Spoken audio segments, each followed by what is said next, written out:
Waheguru Ji Ka Khalsa, Waheguru Ji Ki Fateh. Welcome to the Sikh think tank. I wish everybody, the entire Sikh nation, the very best wishes at this time when we're remembering the Holy Guru Arjan. 28 years ago this month, the Sikh nation was attacked. The Darbar Sahib and the Akaal Takht, the seats of spiritual and temporal authority for the Sikhs, were destroyed. Several other Gurdwaras in Punjab were attacked simultaneously. Despite the news blackout, reports quickly emerged of thousands of deaths, army brutalities, women dishonored, beatings, and summary incarcerations. Sikhs around the world were outraged. Outrage is an easy word that suggests anger and emotion, and perhaps paints Sikhs too easily as thoughtless and quick to anger. Perhaps the simple word is hurt. Sikhs worldwide were hurt, deeply hurt, literally as if a knife had been struck into the heart. But hurt leads to consequences. The 10th master observed, "Jabe baan lagyo, tabe ros jagyo." When the pierce of the arrow is felt, then the feeling of injustice awakens. Subsequently, an Indian Prime Minister was assassinated, followed by yet more thousands of Sikhs losing their lives in Delhi and elsewhere, butchered at the hands of mobs. Mobs that were not random and aimless, but mobs that were organized and armed and directed to specific places. 28 years later, the Sikh nation awaits a single meaningful prosecution for these atrocities. An armed struggle ensued in the land of the 5 rivers. In those places where the holy gurus had pulled the downtrodden masses out of the filth of superstition and freed them from slavery of thought and slavery of conscience, in those same places, the boot and the gun and the implements of torture snuffed out an entire generation of Sikh youth. In the land where Sikh guerrilla fighters had rescued Hindu girls from the clutches of Nader Shah in the 18th century, in that same land Sikh girls bore unspeakable torments, and no one came to save them. For many, that was all a time of horror that they wished to forget. For some, it was a necessary crackdown to stop militants, or the separatists, or simply criminals. For many others, it is a sore that festers and hurts, that occasionally briefly scabs over, but frequently bleeds again. Today, we wish to explore this period that many call the Third Sikh Holocaust, or Kalukara. What led to these events? How did this come to pass? Do its roots lie in 1978 or 1947, or the loss of the Sikh Raj, or does it go in fact all the way back to the child Nanak refusing the Pandit's Janeu? What role did economics play, and what of human rights? And how do Sikhs reconcile their faith in the Almighty One with the horrors they bore? Joining us today to help us through these choppy waters are Dr. Gurnaam Singh, Principal Lecturer in Social Work at the University of Coventry and a Sikh Channel stalwart. Waheguru Ji Ka Khalsa, Waheguru Ji Ki Fateh. And next to Dr. Gurnaam Singh is Mr. Avtar Singh Missionary, an internationally renowned Sikh historian. And next to him is Dr. Preetam Singh of Oxford Brookes University, who has written and reviewed numerous publications on this period of Sikh history. I'm acutely aware that we have a dearth of females on the panel, but we will have calls during the show, including, I'm hoping, from the Sisters of the Panth. So I wonder if I could start with Dr. Preetam Singh, and if we could perhaps look at the factual angle and understand what were the facts. Facts regarding the Operation Blue Star? Leading to 1984, yes. Yeah, well, I mean, I think that 1984 in one sense is rooted in the rise of Sikh identity, and you mentioned about Guru Nanak. But I think we should not overplay that, because that will be an essentialist argument to say that it was inevitable, because then that doesn't explain why it happened in 1984. And in order to understand it happened in 1984, one does need to understand the political economy of development in India and Punjab, which led to this confrontation. I have discussed in greater depth in my 2 books, but very briefly I would think that it is rooted in the extreme centralization of economic and political power which has taken place in the Indian state, where states have been reduced to a very small, marginal role. And Anand Prasad resolution, which emerged in the 1970s, was an articulation of that regional aspirations.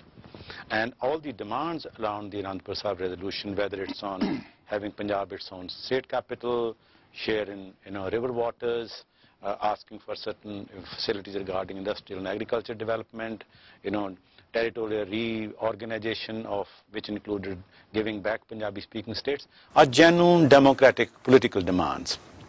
Akali Dal, despite all its faults, led a peaceful democratic struggle, and one of the most successful democratic struggle.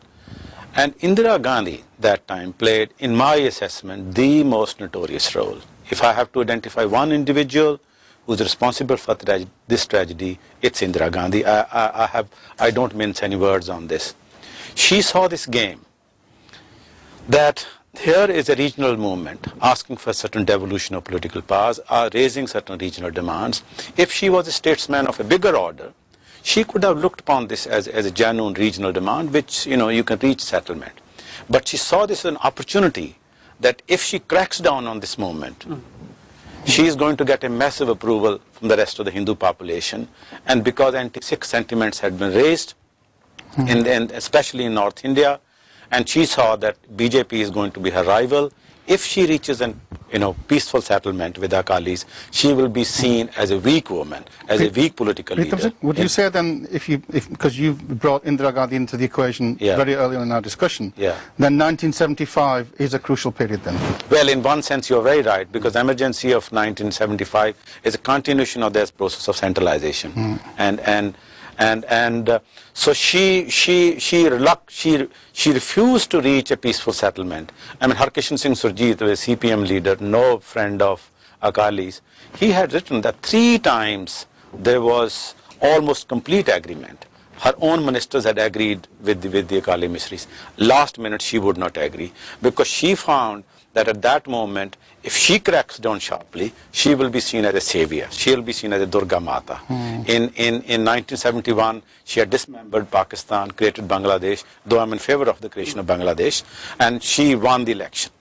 She wanted to repeat that performance, that now crack very hard on the Sikhs, who are only 2% in the population, please the rest of the Hindu population, especially in North India, where anti-Sikh sentiments. I mean, in that sense, you're saying that it's just cynical electoral politics. Well, I would say that's one element, and that's very crucial element in that particular moment in history. Of course, there is a history behind that. There is a history of Hindu-Sikh tension, Hindu-Sikh relation, which are very complex. I would not put it simply as a confrontation. The relationship between the Hindus and the Sikhs and the Sikhs and Muslims is a much more complex phenomena. But there's obviously, 1978, as you mentioned, the Nirankari Saka. But there are two, I think the 2 issues came together. Yeah. One was the issue of political autonomy, which is a political issue, and a lot of the demands in Anandpur Samata were around the Punjab. It wasn't around Sikhs, it was for Punjab. River waters, Punjabi speaking areas, etc. That's right. But then there is the religious dimension. And what you seem to be saying is that Indira Gandhi played the religion card in order to achieve some political ends. Absolutely. But there is a history, and hopefully this evening we will be exploring. I think Avatar Singh probably can say more than me, but 1877 is an important moment as well, and the actions of Swami Dayanand as well. Actually, it goes even before that, when Dr. Vance mentioned that when Guru Nanak refused to wear the Janev, the Pandit says that's it. Okay.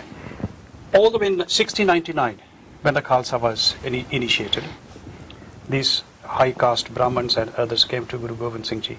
We are ready to take the Amrit, but we don't want to sit with these low caste people. We want different Amrit. But that was refused, because that was beating all this object.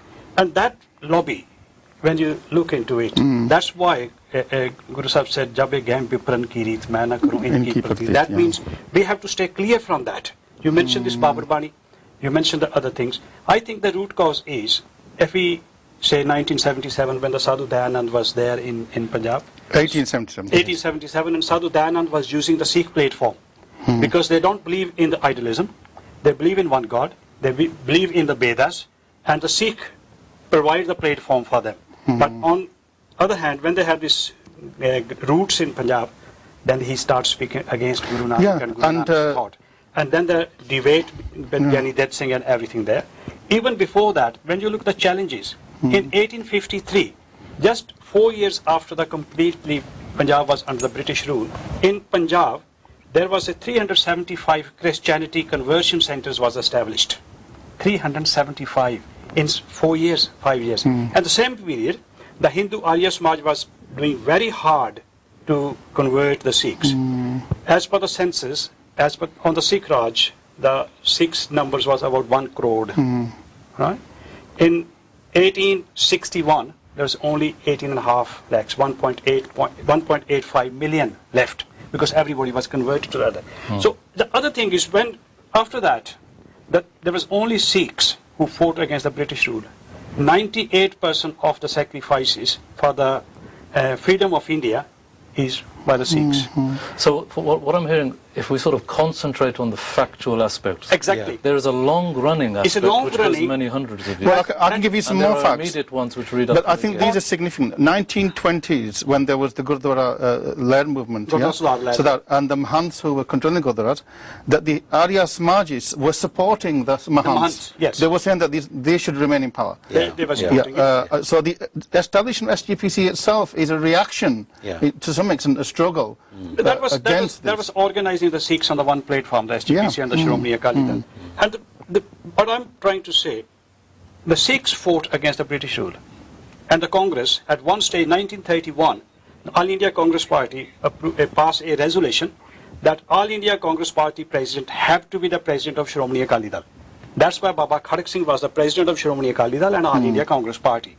Or the both, because the Sikhs was doing that much. And these Congress leaders made these promises to the Sikhs. We can't see any harm to set up a area in the North India where they can enjoy the freedom, the Sikhs. But straight after 1947, when we were freedom, was there, and the Jawaharlal Nehru said, that time is gone. वो वक्त और था। पर बानी जी ने लिखा कोई किसी को राज ना दे है जो लहे सो निज बाल से लहे। It's a truism. Politicians will always promise you something. But politicians always promise you. So we always fall for their promises. We've been told in the Ratnamas. But at the same time, I think that on the partition issue, I mean, there are many Punjabi scholars who think that the Sikhs abandoned their goal. If you look at the material facts, Sikhs were just about 13% of the total population of Punjab. That's right. They could, and they accept to tahsil. They were not in majority in any other place. There could not have been any possibility of carving a state where the Sikhs will be in a majority. Demographically, it was impossible. The British were not very hostile to the Sikhs. British did see that, when India is going to be partitioned, if it's not partitioned, there will be Hindu domination. And part of the reason they allowed the creation of Pakistan, they were sympathetic, is because they sympathized with this view that they'll be dominated, and this is one way of dealing. They also looked at the Sikh demands, but there was no territorial area where you could say that this is an area which can be with a Sikh majority and it can be given. So that was a material compulsion, and I think that it was a moment of great choice between the Sikh leadership. What do? Sikhs had two choices basically. One, they could go with Pakistan, or go with India. Stay with India. And Jinnah, in fact, very strongly advocated that you come with Pakistan, whole of Punjab will go with Pakistan, and you will be a substantial minority in Pakistan, while you will be a tiny minority in Pakistan.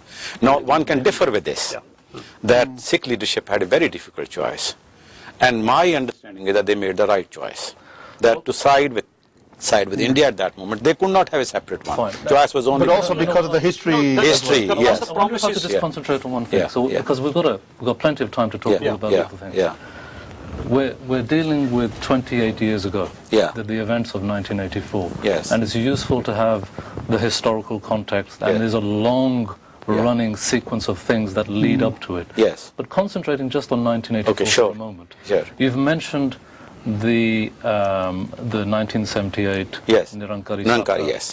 I wonder if we could speak a bit more about the economic factors, the other political factors, that the investment in Punjab, the economic opportunities for the youth in Punjab. What, just pure, without getting emotional, and I know it's very easy to get emotional, just purely on the facts, what caused 1984? If you could say a bit more about it. Well, maybe I think you mentioned a very important date, 1978. It's important from various angles. It was a theological concept, between the Nirankaris and the Akali Sikhs, or Akali sporting Sikhs, or the Orthodox Sikhs, you can say, whatever word you use. There was this. Congress party at that time was trying to promote the Nirankaris as a way of weakening the Sikh articulation. Kushtan Sanu daso about the economic reasons, the political factors that led to 1984. Yes. And obviously we must talk about Sant Jarnail Singh Bhindranwale. Yes. Many people speak about the move from the agrarian power to the urban power. Yes. Please share. Yes. I mean, I think that there are four issues which you mentioned which are very important. One, what is it which led to the emergence of Sant Jarnail Singh Bhindranwale? But I also want to bring in emergency, want to bring in 1978, and what he mentioned about federalism in this. Now, let's first look at emergency, and this is an issue which is not very clear to lots of people who observe Punjab. When emergency was declared, almost the entire opposition in India had surrendered before Indira Gandhi. The only political party, and I want to emphasize this point, especially for listeners who don't know about Punjab, the only political party in the country who led an opposition movement for full 19 months of emergency was Akali Dal, under the leadership of Longowal and whole of India. Apart from George Fernandez of the Socialist Party and some Maoist groups. There was no other group. CPI, Can I just CPM. add to that, because I think for the youth it's important. And at the time, from the Darbar Sahib, there were Morche too. Exactly. They were going there in protest. Every day. Marches, Every day. This Morcha is Darbar Sahib. It's a Manji Sahib. Darbar Sahib complex. Yes, Darbar Sahib complex. Peaceful ਜਿਹੜੇ ਜਥੇ ਜਾਂਦੇ ਸੀਗੇ emergency ਦਾ ਵਿਰੋਧ ਕਰਨ ਵਾਸਤੇ ਉਹਨਾਂ ਨੂੰ ਗ੍ਰਿਫਤਾਰ ਕਰ ਲਿਆ ਜਾਂਦਾ ਸੀ ਤੇ ਆਮ ਤੌਰ ਤੇ ਮੋਰਚਿਆਂ ਵਿੱਚ ਗ੍ਰਿਫਤਾਰ ਹੋਣ ਵਾਲੇ ਸਿੱਖਾਂ ਤੇ ਜ਼ੁਲਮ ਨਹੀਂ ਕੀਤਾ ਜਾਂਦਾ ਸੀ ਐਮਰਜੈਂਸੀ ਦਾ ਇੱਕੋ ਇੱਕ ਮੋਰਚਾ ਸੀ ਜਿਹੜੇ ਅੰਦਰ ਜਾਂਦੇ ਸੀ ਪੀਸਫੁਲੀ ਉਹਨਾਂ ਨੂੰ ਬਹੁਤ ਟਾਰਚਰ ਕੀਤਾ ਜਾਂਦਾ and 40,000 people courted arrest. That's right. But Mrs. Gandhi noticed this, that in the whole country there's only one political organization which is able, and she sent a missionary, there is a documentary evidence, she said, I want to reach a settlement with you, that you rule Punjab and let me rule the center. And it is to the credit of Akali Dal, they did not accept. They said it's a democratic fight. You have imposed an authoritarian regime. Saadi history hai jehdi wo kendi ki assi zulm de khilaf ladna hai. It was a simple kind of argument, but rooted in the history and consciousness. And she remembered this. She had this grudge against the Akali that they were the ones who never surrendered, and Jayaprakash Narayan recognized this. Jayaprakash Narayan, that's why he gave a lot of importance to Akalis. When he launched the movement against emergency, he knew that there was one political party, Badal, and everyone got a lot of respect from the Jayaprakash Narayan movement, because they know that there was the only organized political party. BJP had surrendered, RSS had surrendered, CPI had surrendered, CPM had surrendered, only isolated groups of socialists. Janta Party we see, Janta Party baad chahiye. In 77, Badal. So one of the factors of Mrs. Gandhi's hatred, opposition, resentment against Punjab and Akalis was this, that they had opposed her. She never forgot that. The second is the 1978 issue, because one could say that, the regional demands on river water, on capital, they could have been led in a peaceful movement. They were being led in peaceful movement. What happened in 1978 actually creates the basis of what you call terrorism or armed struggle movements. Ki 13 bande mar gaye utthe, firing de vich. ਉਹਨਾਂ 13 ਬੰਦਿਆਂ ਤੇ ਚੋਂ ਕਿਸੇ ਨੂੰ ਵੀ ਸਜ਼ਾ ਨਹੀਂ ਮਿਲੀ ਕੋਈ ਨਹੀਂ ਸੀ because it was planned, judiciary was sabotaged. ਉਹਨਾਂ ਦੀ ਜਿਹੜੀ family member C they felt aggrieved ਕਿ ਸਾਡੇ ਬੰਦੇ ਮਾਰੇ ਗਏ ਔਰ ਜੁਡੀਸ਼ਰੀ ਨੇ ਸਾਨੂੰ ਕੋਈ ਨਿਆਂ ਨਹੀਂ ਦਿੱਤਾ ਔਰ ਹਮੇਸ਼ਾ in the history of struggles ਜਿੱਥੇ legitimate legal constitutional fight ਦੇ ਵਿੱਚ ਲੋਕਾਂ ਨੂੰ ਨਿਆਂ ਮਿਲੇ ਉਹ ਇਟ ਡਜ਼ ਲੀਡ ਟੂ। ਔਰ ਜਿਹੜੇ ਪਹਿਲੇ ਟੈਰਰਿਸਟ ਸੀਗੇ ਜਿਹੜਾ ਭਾਈ ਫੌਜਾ ਸਿੰਘ ਸੀ ਜਿਹੜਾ ਹੂ ਵਾਸ ਹਾਂ it's wrong I am saying ਜਿਹੜਾ ਮੀਡੀਆ ਨੇ ਪ੍ਰੋਜੈਕਟ ਕੀਤਾ ਉਹਨਾਂ ਦੀ ਜਿਹੜੀ ਵਾਈਫ ਸੀ Bibi Amarjit Kaur she was the nucleus of the first group who said that we haven't got justice by legitimate means and we are going to make a pump. So that tells you about ਮੈਂ ਮਾੜਾ ਜਿਹਾ pause ਕਰਨਾ ਚਾਹੁੰਦਾ 1978 ਦੀ ਜਿਹੜਾ ਸਾਕਾ ਹੋਇਆ ਅਵਤਾਰ ਸਿੰਘ ਜੀ ਤੁਸੀਂ ਇਹਦੇ ਬਾਰੇ ਕੁਝ ਹੋਰ? Yeah, that's right.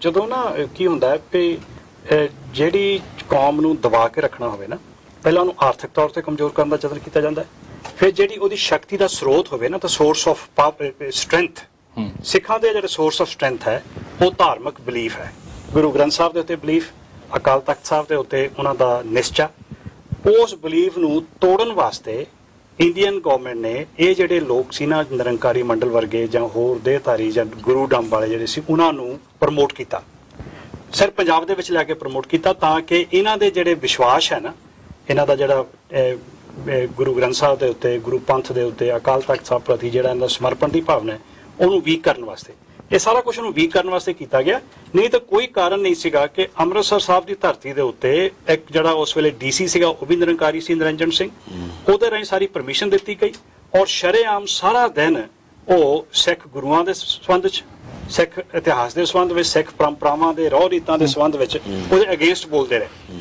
ਜਦੋਂ ਉਹ ਨਹੀਂ ਹਟੇ ਫਿਰ ਇਹਨਾਂ ਨੇ ਮੰਜੀ ਸਾਹਿਬ ਦੀਵਾਨ ਹਾਲ ਦੇ ਵਿੱਚੋਂ ਸ਼ਾਂਤਮਈ ਪ੍ਰੋਟੈਸਟ ਕਰਨ ਵਾਸਤੇ ਉੱਥੇ ਗਏ ਔਰ ਉੱਥੋਂ ਗੋਲੀਆਂ ਚਲਾਈਆਂ ਗਈਆਂ ਔਰ ਤੀਰ ਚਲਾਏ ਗਏ ਬਹੁਤ ਘੱਟ ਪਤਾ ਇੱਟਾਂ ਵੱਟੇ ਚਲਾਏ ਗਏ ਐਸਿਡ ਸਿੱਟਿਆ ਗਿਆ ਔਰ ਉਸ ਤੋਂ ਬਾਅਦ ਇਮੀਡੀਏਟਲੀ ਉਹ ਜਿਹੜਾ ਕੇਸ ਸੀਗਾ ਉਹਦਾ ਗੁਰਬਚਨ ਸਿੰਘ ਦਾ ਉਹ ਪੰਜਾਬ ਦੇ ਵਿੱਚੋਂ ਬਦਲ ਕੇ ਹਰਿਆਣੇ ਵਿੱਚ ਲੈ ਕੇ ਗਏ ਹਰਿਆਣੇ ਦੀ ਕੋਰਟ ਨੇ ਸੈਸ਼ਨ ਕੋਰਟ ਨੇ ਉਹਨੂੰ ਸਾਫ਼ ਬਰੀ ਕੀਤਾ ਔਰ ਉਸ ਤੋਂ ਬਾਅਦ ਜਿਹੜਾ ਉਹ ਰਿਜ਼ੈਂਟਮੈਂਟ ਸੀ ਨਾ ਇੱਕ ਰੋਸ ਸੀਗਾ ਨੌਜਵਾਨੀ ਦੇ ਵਿੱਚ ਉਹ ਚੱਲਦਾ ਰਿਹਾ। ਅਵਤਾਰ ਸਿੰਘ ਮੈਂ ਤੁਹਾਨੂੰ ਇੱਕ ਕੁਐਸਚਨ ਪੁੱਛਣਾ ਕਿਉਂਕਿ ਤੁਸੀਂ ਉਸ ਟਾਈਮ ਤੇ ਕਾਫੀ ਐਕਟਿਵ ਵੀ ਸੀਗੇ ਕਿ ਉਦੋਂ ਤੱਕ ਜਿੱਥੇ ਤੱਕ ਸਿੱਖ ਲੀਡਰਸ਼ਿਪ ਸੀਗੀ ਉਹ ਇੱਕ ਟ੍ਰੈਡੀਸ਼ਨਲ ਜਿੱਦਾਂ ਈਵਨ ਪਿੰਡਾਂ ਵਾਲੀ ਟਕਸਾਲ ਜਿਹੜੀ ਸੀ ਈਵਨ ਜੋ ਖੰਡਕੀਨੀ ਜਥੇ ਦੇ ਸਿੰਘ ਵੀ ਗਏ ਸੀ ਉਹਨਾਂ ਕੋਲ ਟ੍ਰੈਡੀਸ਼ਨਲ ਵੈਪਨ ਸੀਗੀਆਂ ਕੋਈ ਮਾਡਰਨ ਵਾਰਫੇਅਰ ਮਿਲੀਟੈਂਸੀ ਦੇ ਵਿੱਚ ਉਹਨਾਂ ਦਾ ਕੋਈ ਨਹੀਂ ਸੀ ਸੋ ਇਹ ਜਿਹੜੀ movement how did it actually become N arm struggle because you need to be able to use weapons ਹੁਣ ਇੱਥੇ ਹਿਸਟੋਰੀਅਨਸ ਲਿਖ ਰਹੇ ਆ ਵੀ ਜਿਹੜੀ ਨਕਸਲਾਈਟ ਮੂਵਮੈਂਟ ਸੀਗੀ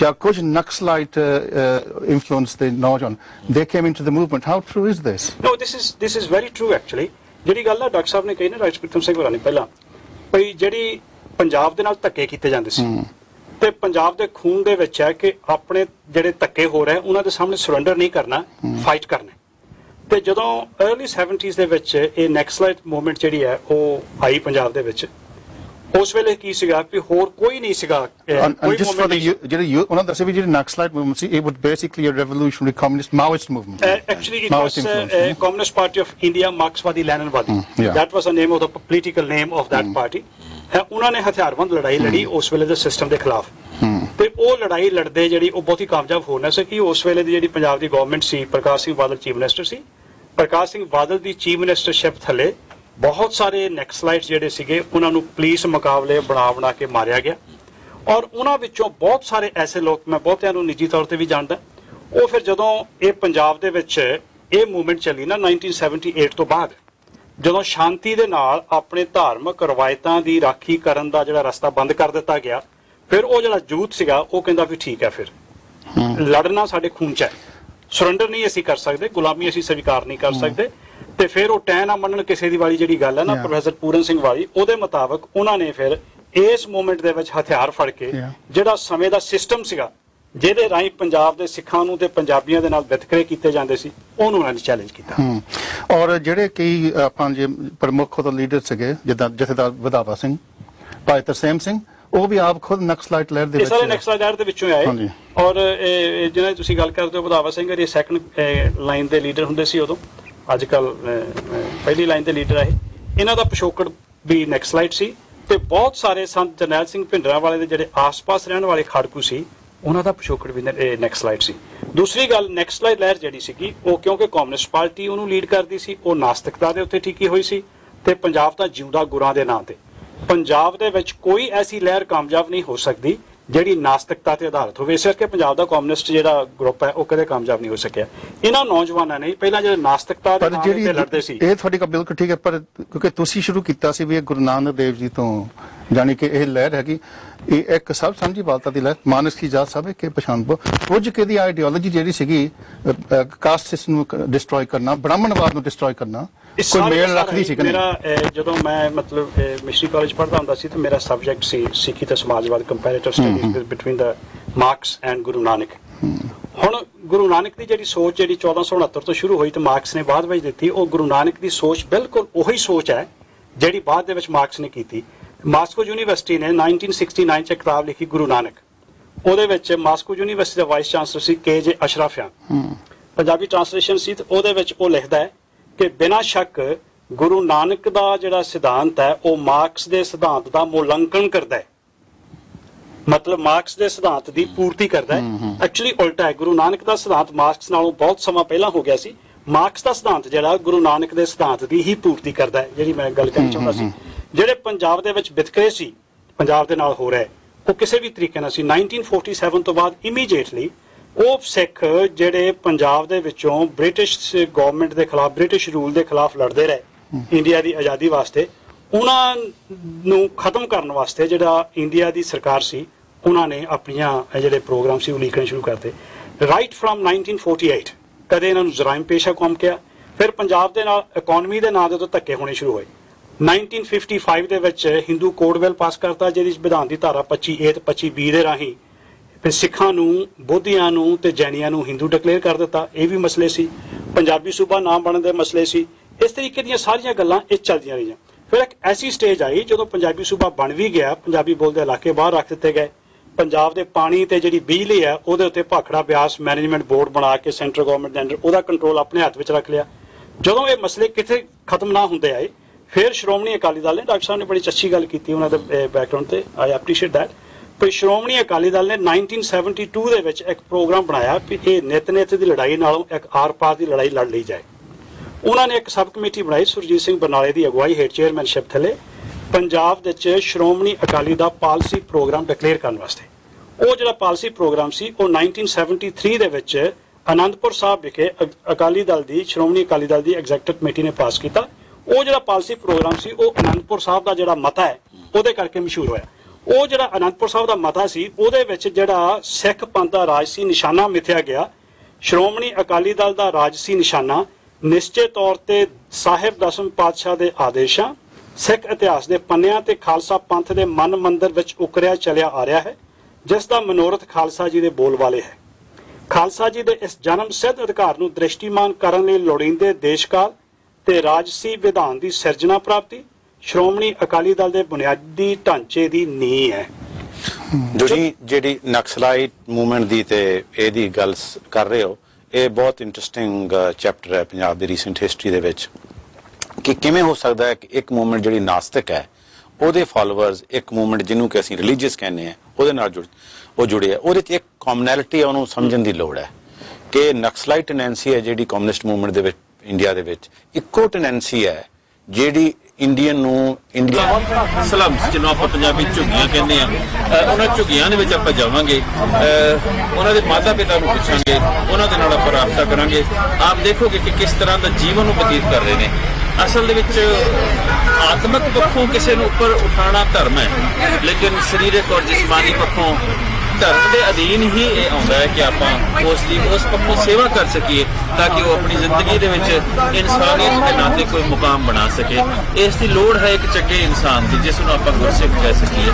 ਔਰ ਜਿੰਨੀ ਦੇਰ ਤੱਕ ਕੋਈ ਚੰਗਾ ਇਨਸਾਨ ਨਹੀਂ ਉੱਠੇਗਾ, ਉਨੀ ਦੇਰ ਤੱਕ, ਜਿਵੇਂ ਕਿ ਜਦੋਂ ਸਕੂਲ ਦੇ ਅਧਿਆਪਕ ਦੇ ਨਾਲ ਆਪਾਂ ਗੱਲ ਕਰ ਰਹੇ ਸਾਂ, ਬੜੀ ਅੱਛੀ ਉਹਨਾਂ ਨੇ ਇੱਕ ਗੱਲ ਕਹੀ ਕਿ ਜਦੋਂ ਮੈਂ ਕਿਹਾ ਕਿ ਕਿਸੇ ਨੂੰ ਕੀ ਪਤਾ ਸੀ ਕਿ ਬਰਾਕ ਓਬਾਮਾ ਕਿੱਥੇ ਜੰਮਿਆ ਔਰ ਕੱਲ੍ਹ ਨੂੰ ਪ੍ਰੈਜ਼ੀਡੈਂਟ ਬਣੇਗਾ ਅਮਰੀਕਾ ਦਾ, ਪਰ ਉਹਨਾਂ ਨੇ ਇੱਕ ਗੱਲ ਬੜੀ ਅੱਛੀ ਕਹੀ ਕਿ ਉਹਨੂੰ ਮੌਕਾ ਮਿਲ ਗਿਆ, ਅਪਰਚੁਨਿਟੀ ਦਿੱਤੀ ਗਈ। ਜ਼ਾਹਿਰ ਤੌਰ ਉੱਪਰ ਇਹਨਾਂ ਬੱਚਿਆਂ ਨੂੰ ਮੌਕਾ ਦਿੱਤਾ ਜਾ ਰਿਹਾ, ਮੌਕਾ ਮਿਲਿਆ ਹੈ, ਤਾਂ ਇਸ ਮੌਕੇ ਦਾ ਅਗਰ ਇਹ ਫਾਇਦਾ ਉਠਾ ਲੈਣ ਤਾਂ ਜ਼ਾਹਿਰ ਤੌਰ ਉੱਪਰ ਆਉਣ ਵਾਲੇ ਦਿਨਾਂ ਦੇ ਵਿੱਚ ਕੱਲ੍ਹ ਨੂੰ ਆਪਣੇ ਭਵਿੱਖ ਪੱਖੋਂ ਕੀ ਬਣ ਜਾਣਗੇ ਇਹ ਤਾਂ ਵਾਹਿਗੁਰੂ ਜਾਣਦਾ।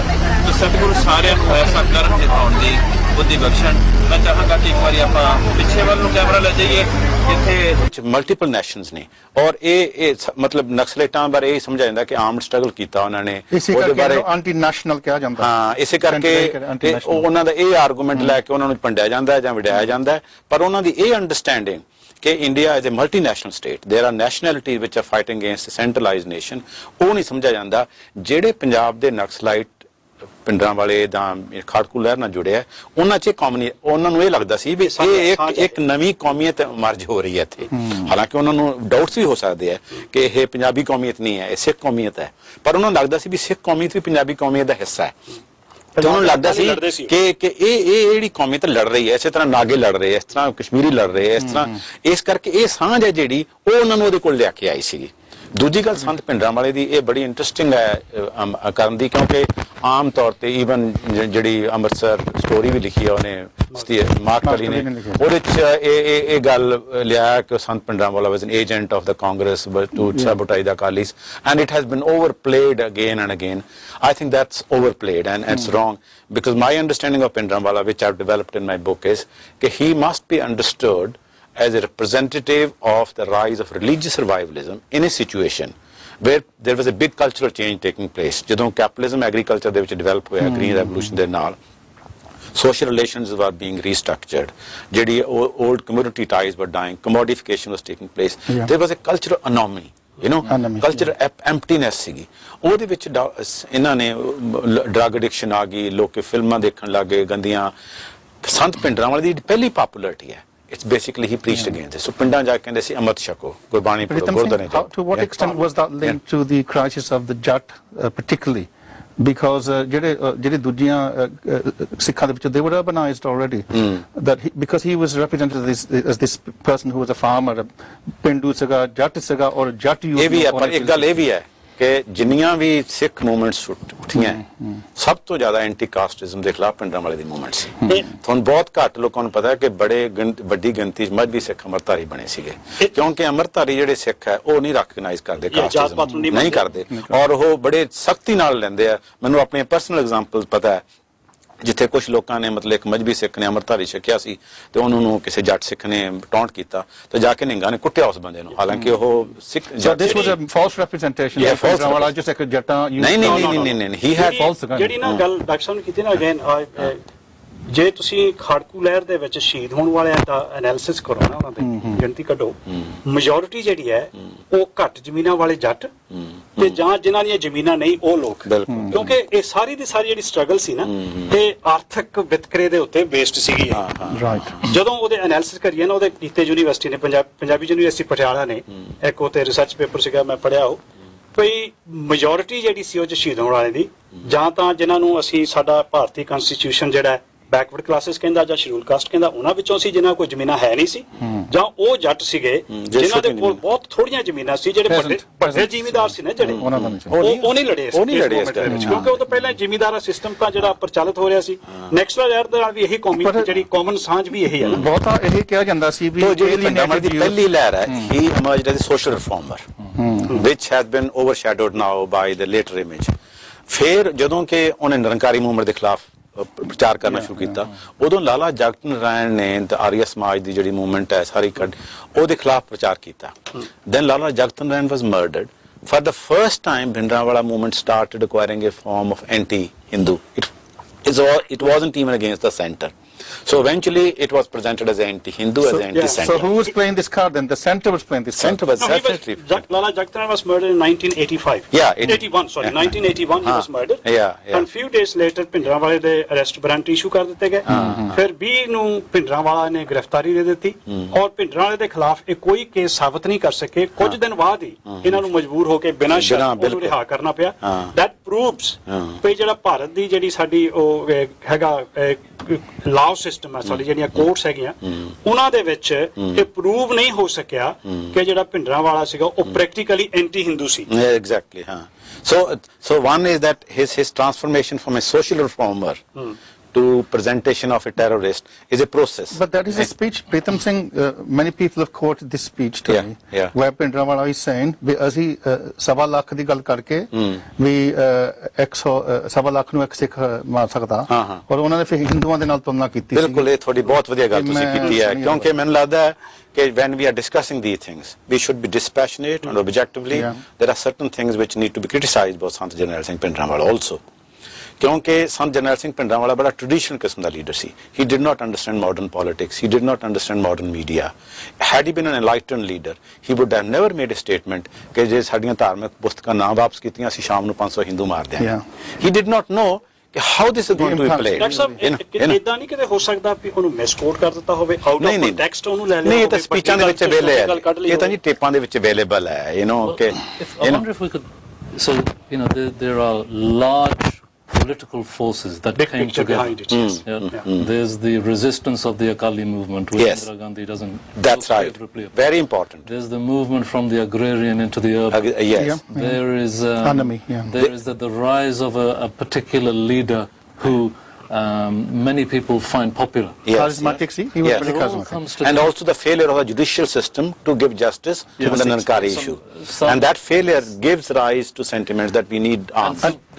And they are perfectly, people are perfectly, they have perfectly valid concerns that people have, that our legitimate grievances are not being addressed in any particular way. So if I move the conversation forward a little bit. And we move to June 1984 and it all comes together. That's right. And this horrible thing happens. If we can talk a little bit now, the terrible event happens, thousands of people are killed. What's happening in that moment? What happens? Well, there are two, three things which do not come out in this debate on the Operation Blue Star is, one, that when Sant Longowal said that we are going to launch civil disobedience movement, and civil disobedience movement will also include boycott of wheat from the rest of India. That was a crucial point. That was a crucial point. It's not picked up in the debates on the Operation Blue Star. Indian government thought that as a very big threat. Now, Longowal was using the language of Gandhi, civil disobedience. He wanted to appeal to people in the rest of the country that we are a peaceful movement, democratic movement, constitutional movement with civil disobedience, but we are going to impose import of wheat.